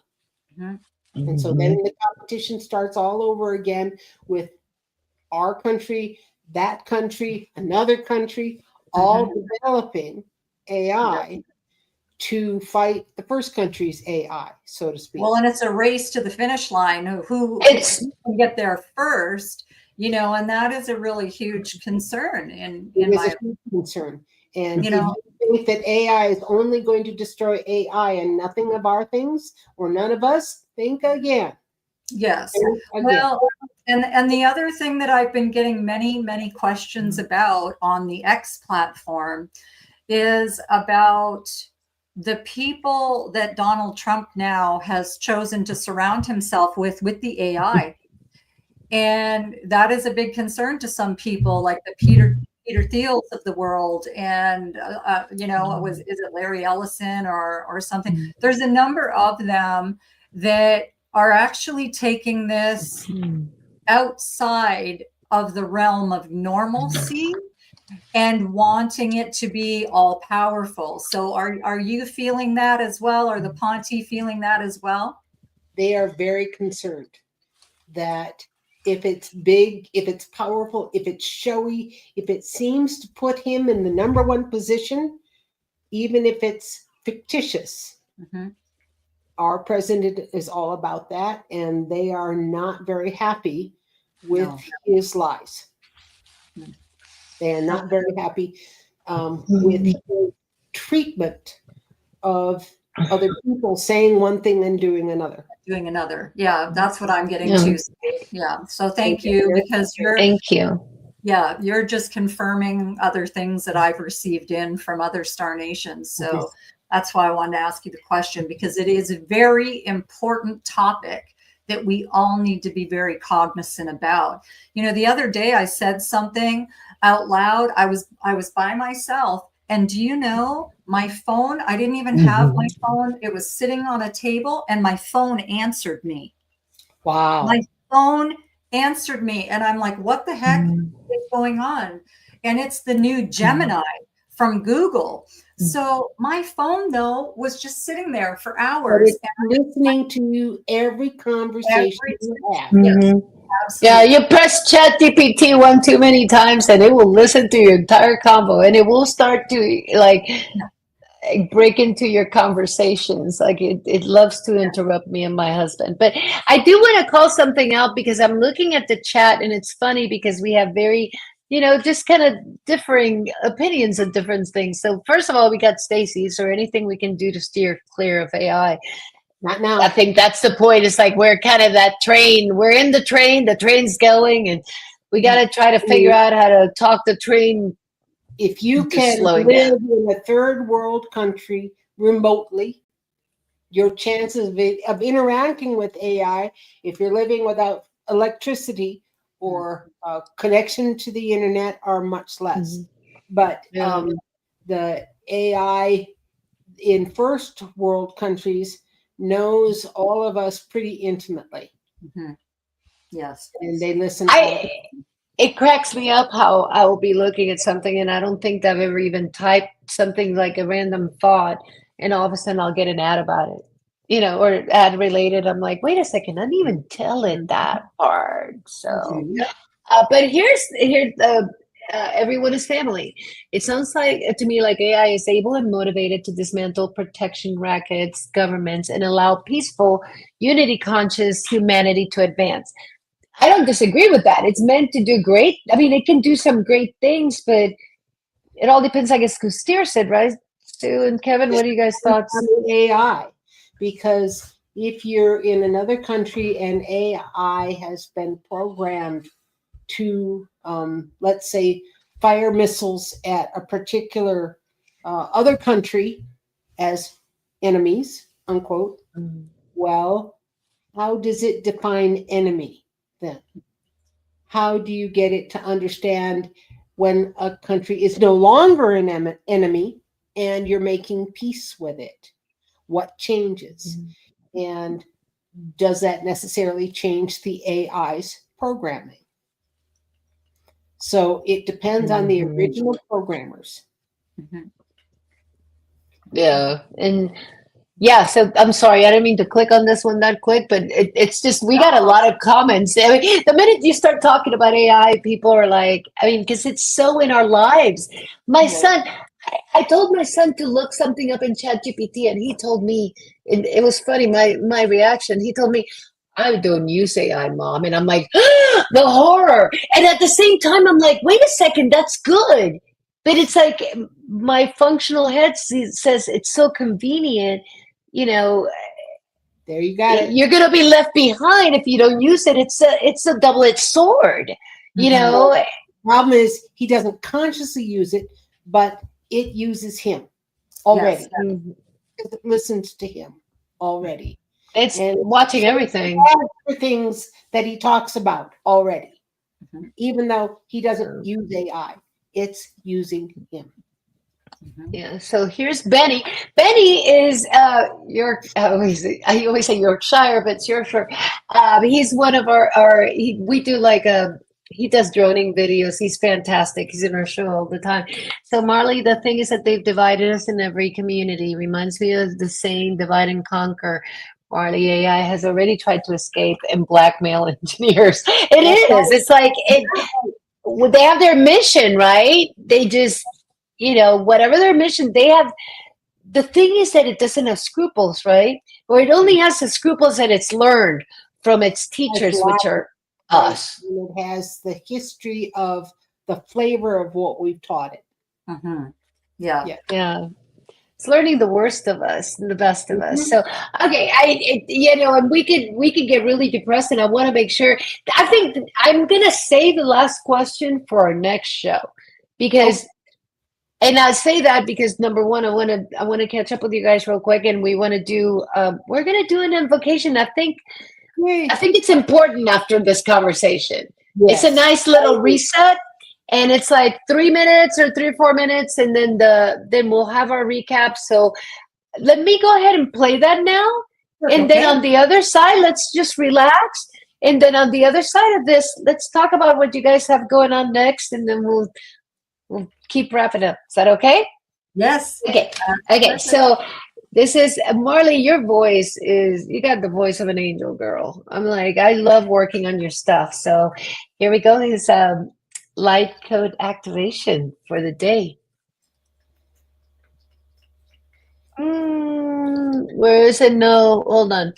At this stage, why is it not going to stage? Oh, because there we go. delicate Now you got it. remembrance. I ask you to take 3 deep breaths in through your nose, very conscious breaths, and focus on the light symbol that was created for the Ponti. Allow your breath and spirit to attune to its frequency. 3 breaths in, hold it,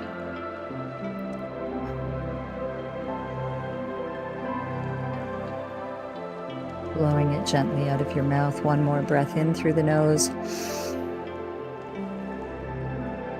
holding it,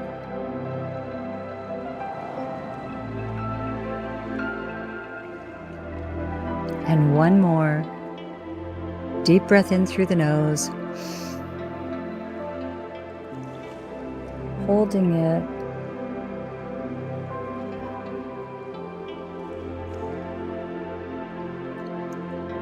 I would like for you to breathe in these codes that I'm about to provide you.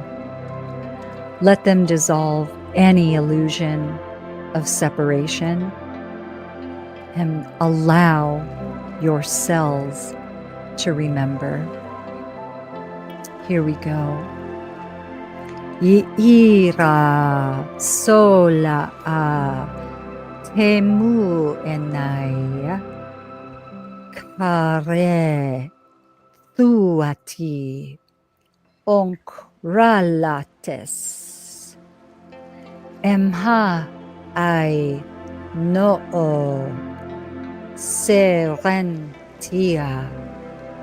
shikia tolun aira kaya lasho vahania tu ek onai piatia soel shi on melo tara esesiai anikmaya adiatu kiasha kiasha kiasha. You are the remembered light. Place your hand on your heart, please. I now activate my multi-dimensional remembrance. I receive the guidance of my interstellar family with clarity and grace. I carry the wisdom of this exchange within my DNA, and I walk forward as a conscious ambassador of the new earth energies. Please feel this resonance and breathe in and out. I thank you. Take peace.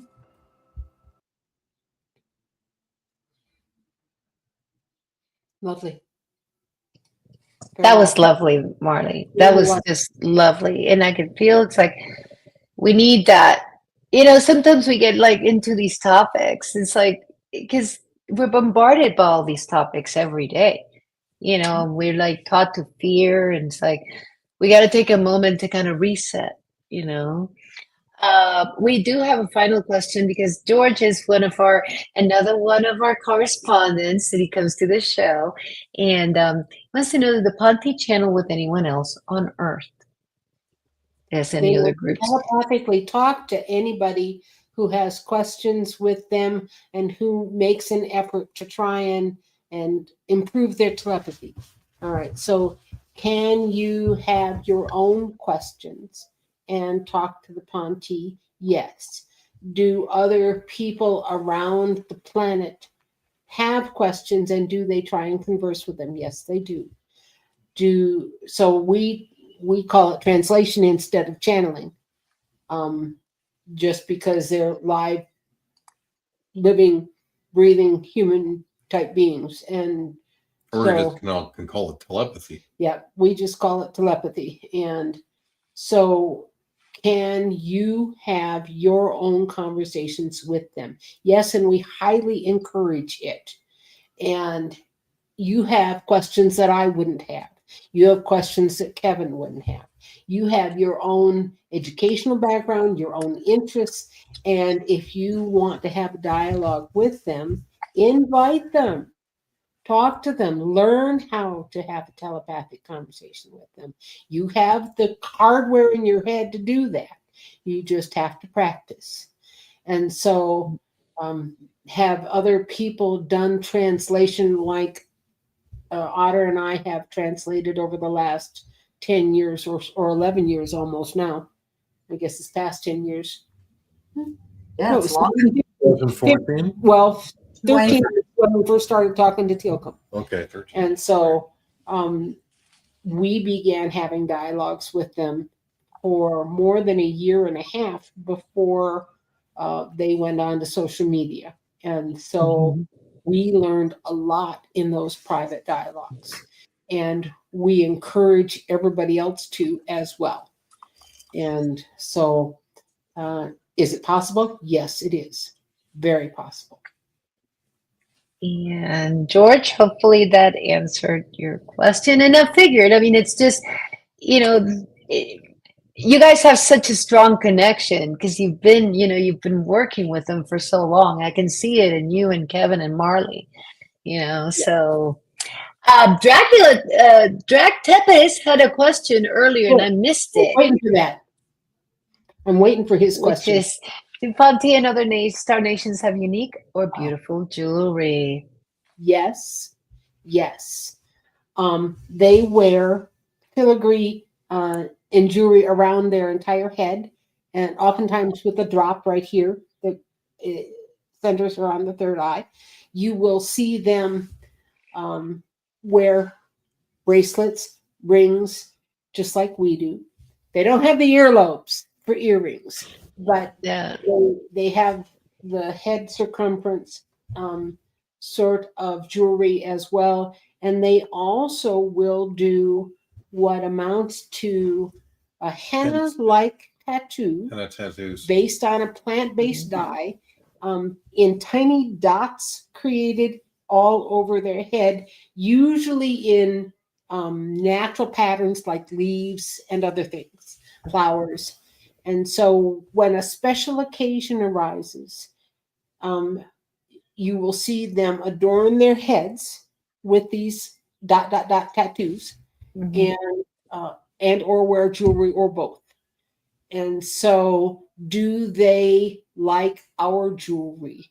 Precious stones and handmade jewelry are of a huge interest to them. And they love seeing the unique combinations that we have on Pontel and in other water worlds. Pearls are often used in their jewelry because they are a plentiful, natural kind of thing. Amber, tree rosin that's been petrified, is also another one that you will see in other worlds, depending on the world. But anything like here, the silver, the gold, the turquoise. If you go to other parts of the world, special stones, they don't have an important value on any one stone like we have on, say, diamonds. Okay, we wear diamonds and diamond rings as a symbol of matrimony frequently, and they don't have a stone for that particularly, but they do have, and other star nations have jewelry that's absolutely stunning. And so anytime they go to a new world that also has jewelry, they're all about looking at all over because it varies from culture to culture.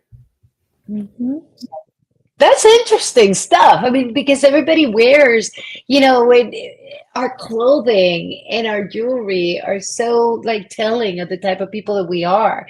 So I would think that would be really interesting for them to, to explore. Mhm. Oh, hold on. We got Divine Connections with Susan says, hey, Kevin and Sue. We got fans. So, oh my gosh, you guys, this has been amazing. I want to, this has been so just full of information. Everybody's had such a good time. Tell me what you guys, your trip is wrapping up. Kevin, you're going home. What's next for you guys in the next couple of weeks? I mean, I know we're going to have Kevin and Sue back, but what's going on with you guys? Well, actually, Sue and I were working on new topics for OFC Talks. The series that's on is an official First Contact YouTube channel. Yes. So we've been working on a bunch of updates to that, of stuff that Sue has more information that we have never talked about. Mhm. So we did a video before you guys did, and we're going to finish up the topics that we didn't get to cover up until this show. And then and that's pretty much what's happening. And then I got my flight is early in the morning. So At dark 30. Oh, goodness. This is your Yeah. last night. yeah, Yes. it's my last night. Yeah. Yeah. It's Yeah. going to be a short night for him too, because he's got to get up so early. And we got to figure I'm out how so to get to the sorry. airport too. So Oh, we'll talk God, about yeah. that. Oops, lots of planning you need to do. What do we have? Otter and I both are in physical therapy and or working on our physical wellness. I'm working with a coach helping me with building strength in my back and my legs as I'm learning to walk again. I'm hobbling right now. I can hobble across the room in little short steps, but my balance receptors aren't there yet. And so I pitch forward or pitch backwards fairly easily. So I hang on to either a cane or a walker or something. I still can't get around the kitchen carrying things. And so I'm still in my wheelchair when I have to fix the meal, because I've got to get from one side of the kitchen to the other and work quickly over the stove. So I'm working on improving that. Otter and I are hoping that we're going to be picking up an RV in order to travel sometime this summer. That's We cool.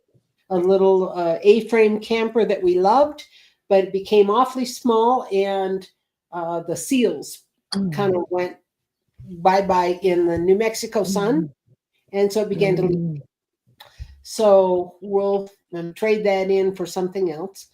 Other than that, I've got other shows that people are interested in interviews and talking and sharing the Ponte, and I'm still drawing every day. And so I never know the next thing that I'm going to draw until I'm sitting down in front of a blank canvas. And occasionally I will hear from them what color canvas they want and what kind of a pose that they want. So again, I just never know what that's going to be, and we just flow with it. But the number of boxes of Ponte drawings that I have here, or things in portfolios, is hundreds and hundreds of drawings, literally hundreds. I have not been out to a conference since 2019 before COVID hit. And that's partially due to my health and ability to walk since I broke my pelvis in 21, and Otter's health as well. And so he's 75 now, and he says, "Frick you, I'm old." Well, it's not, you understand. Yeah. So we oftentimes, my question to him is, where do you want to go and what would you like to do? Because I know he may have fewer years left than I do. It's not a hard and fast rule, but it's possible. And he's getting up there in age, and while he can still enjoy things, we're trying to get things done. So our travel around the United States may expand. We'll see. I love it. Yeah. Sue and Otter on the road. Oh my gosh, that would This will be really cool. That would be really cool. I'm going to start popping up some messages because you're getting so much love. I don't want you to miss it. Stacy, grateful for the stream. Thank you, She's so Susie. happy. Ben, Lightning Shaman, just Good questions, super happy about the show. Diane Boss, Ben. Thank you. Dracula Tepes, Yeah. love, Helena Crystals. Hello. And thank you again. Rebecca, I mean, you just everybody loves you. You can tell Martha, Joshua. And thank you guys so much for being here, chat. I mean, we got so many great questions, right, Sue? Such wonderful questions. It was a great show, guys. This is good. Their questions and the Ponte's answers. Mhm. So, and then, of course, Marley, you got stuff going on. I want to make sure I don't leave you out. Yeah, what Oh, do you think? no, I don't feel left out at all. So we've got, like we said already, so Mondays, guys, a lot of you in the chat know already. Mondays, Akashi, Chris, and I are doing transmissions, invocations, and activations from star families. So that has been going amazing on Mondays, and we're just getting such an incredible turnout for these actual activations. And I'm just getting so much love and excitement around them. So thank you guys for that. So that's Monday nights. Akashi, Chris, and I are doing Kevin's interview with his new video on the 20th of this month.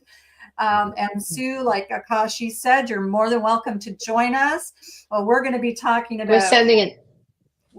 Kevin's music and Mars. We're going to be discussing a lot of information about Mars and Kevin as a musician.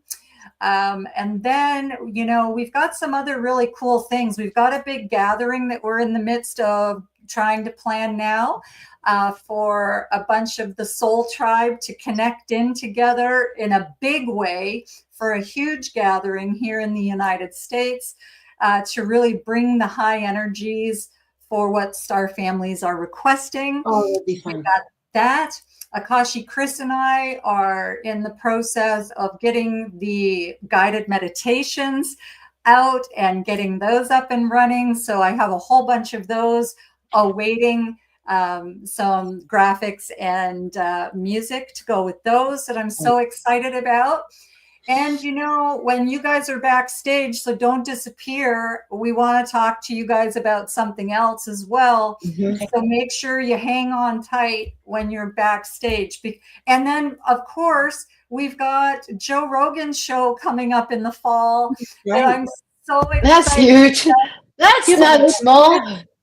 Yes, and I'm really That's cool. excited about that. So we're going to be talking everything angelic, everything divine, everything Ponte. We are, hey Tim, we're going to be bringing it. We're going to be plugging the Ponte and Sue in that show, and of course Kevin. Because that's what it's all about. And I just cannot believe still, it's like I have to pinch myself sometimes at the fact that this was requested of me. So it's really exciting. I'm very humbled by all of it. Truly, I am. And people are picking up and loving the love frequency. They're loving that I operate out of my heart center. They know they're receiving truth. And it's just a beautiful, beautiful thing that I'm so excited about. And the last thing is my book is almost finished, and that's going to get published. So it's just like you don't have enough already. There's also a book. Well, you know, I got to stay busy. I wasn't busy enough. I'm writing a book.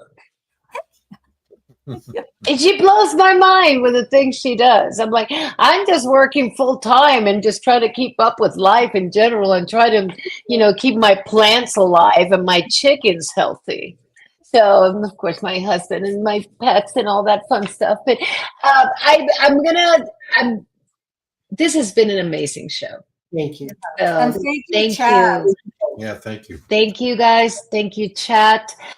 We're going to play you off with a final. So this was prep this for us because Radar was very specific on wanting that symbol played for the outro of the Yes. show.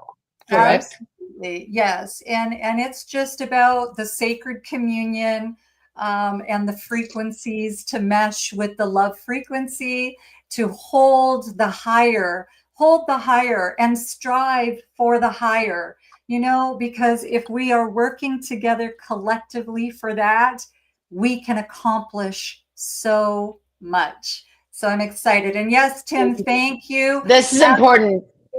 I actually have a friend who was affected, somebody that I mentor. Him and his mother were affected by the flooding in Texas. So thank you for bringing that up, Tim. Our hearts go out, prayers go out, and it's heartbreaking. It is so heartbreaking. I can't handle it. Every time I look at it, I'm just, so yeah, prayers for. Thank you. Appreciate the reminder.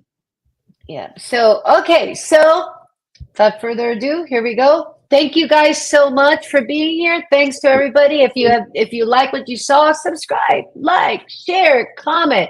Just make sure let us know how we're doing and let us know what you want to see. Like we said, we're going to talk about Mars next. Pretty soon we're going to talk about the moon. I really want to go there. So we have so many topics, and so many things that we need to just explore because there's just so much to explore. So hang in there, back. Kevin and Sue, don't go anywhere. And then we are going to play us off. Thank you so much, Marley, for everything, sister. This has been such a wonderful, wonderful show. I love you all. Too. Peace. Here we go. Closing blessing, outro. As we bring this sacred communion to a close, may the frequencies shared here ripple across timelines, awakening hearts, and restoring remembrance. May all beings listening feel the embrace of this star family, not as something outside of themselves, but as a mirror of the cosmic truth that lies within. We give so much thanks to the Ponti, to the ancient wisdom of the mountains, and to the ancestors of Earth, and to the galactic kin who walk with us now. May the seeds of unity, peace, and multidimensional knowing root deeply within the soul of humanity. And may you, beloved listeners, carry forward the light codes received today as you step boldly into New Earth energies with clarity, with purpose, and with love. The portal remains open and divinely protected, and the path ahead is blessed. It is so, and it shall remain so.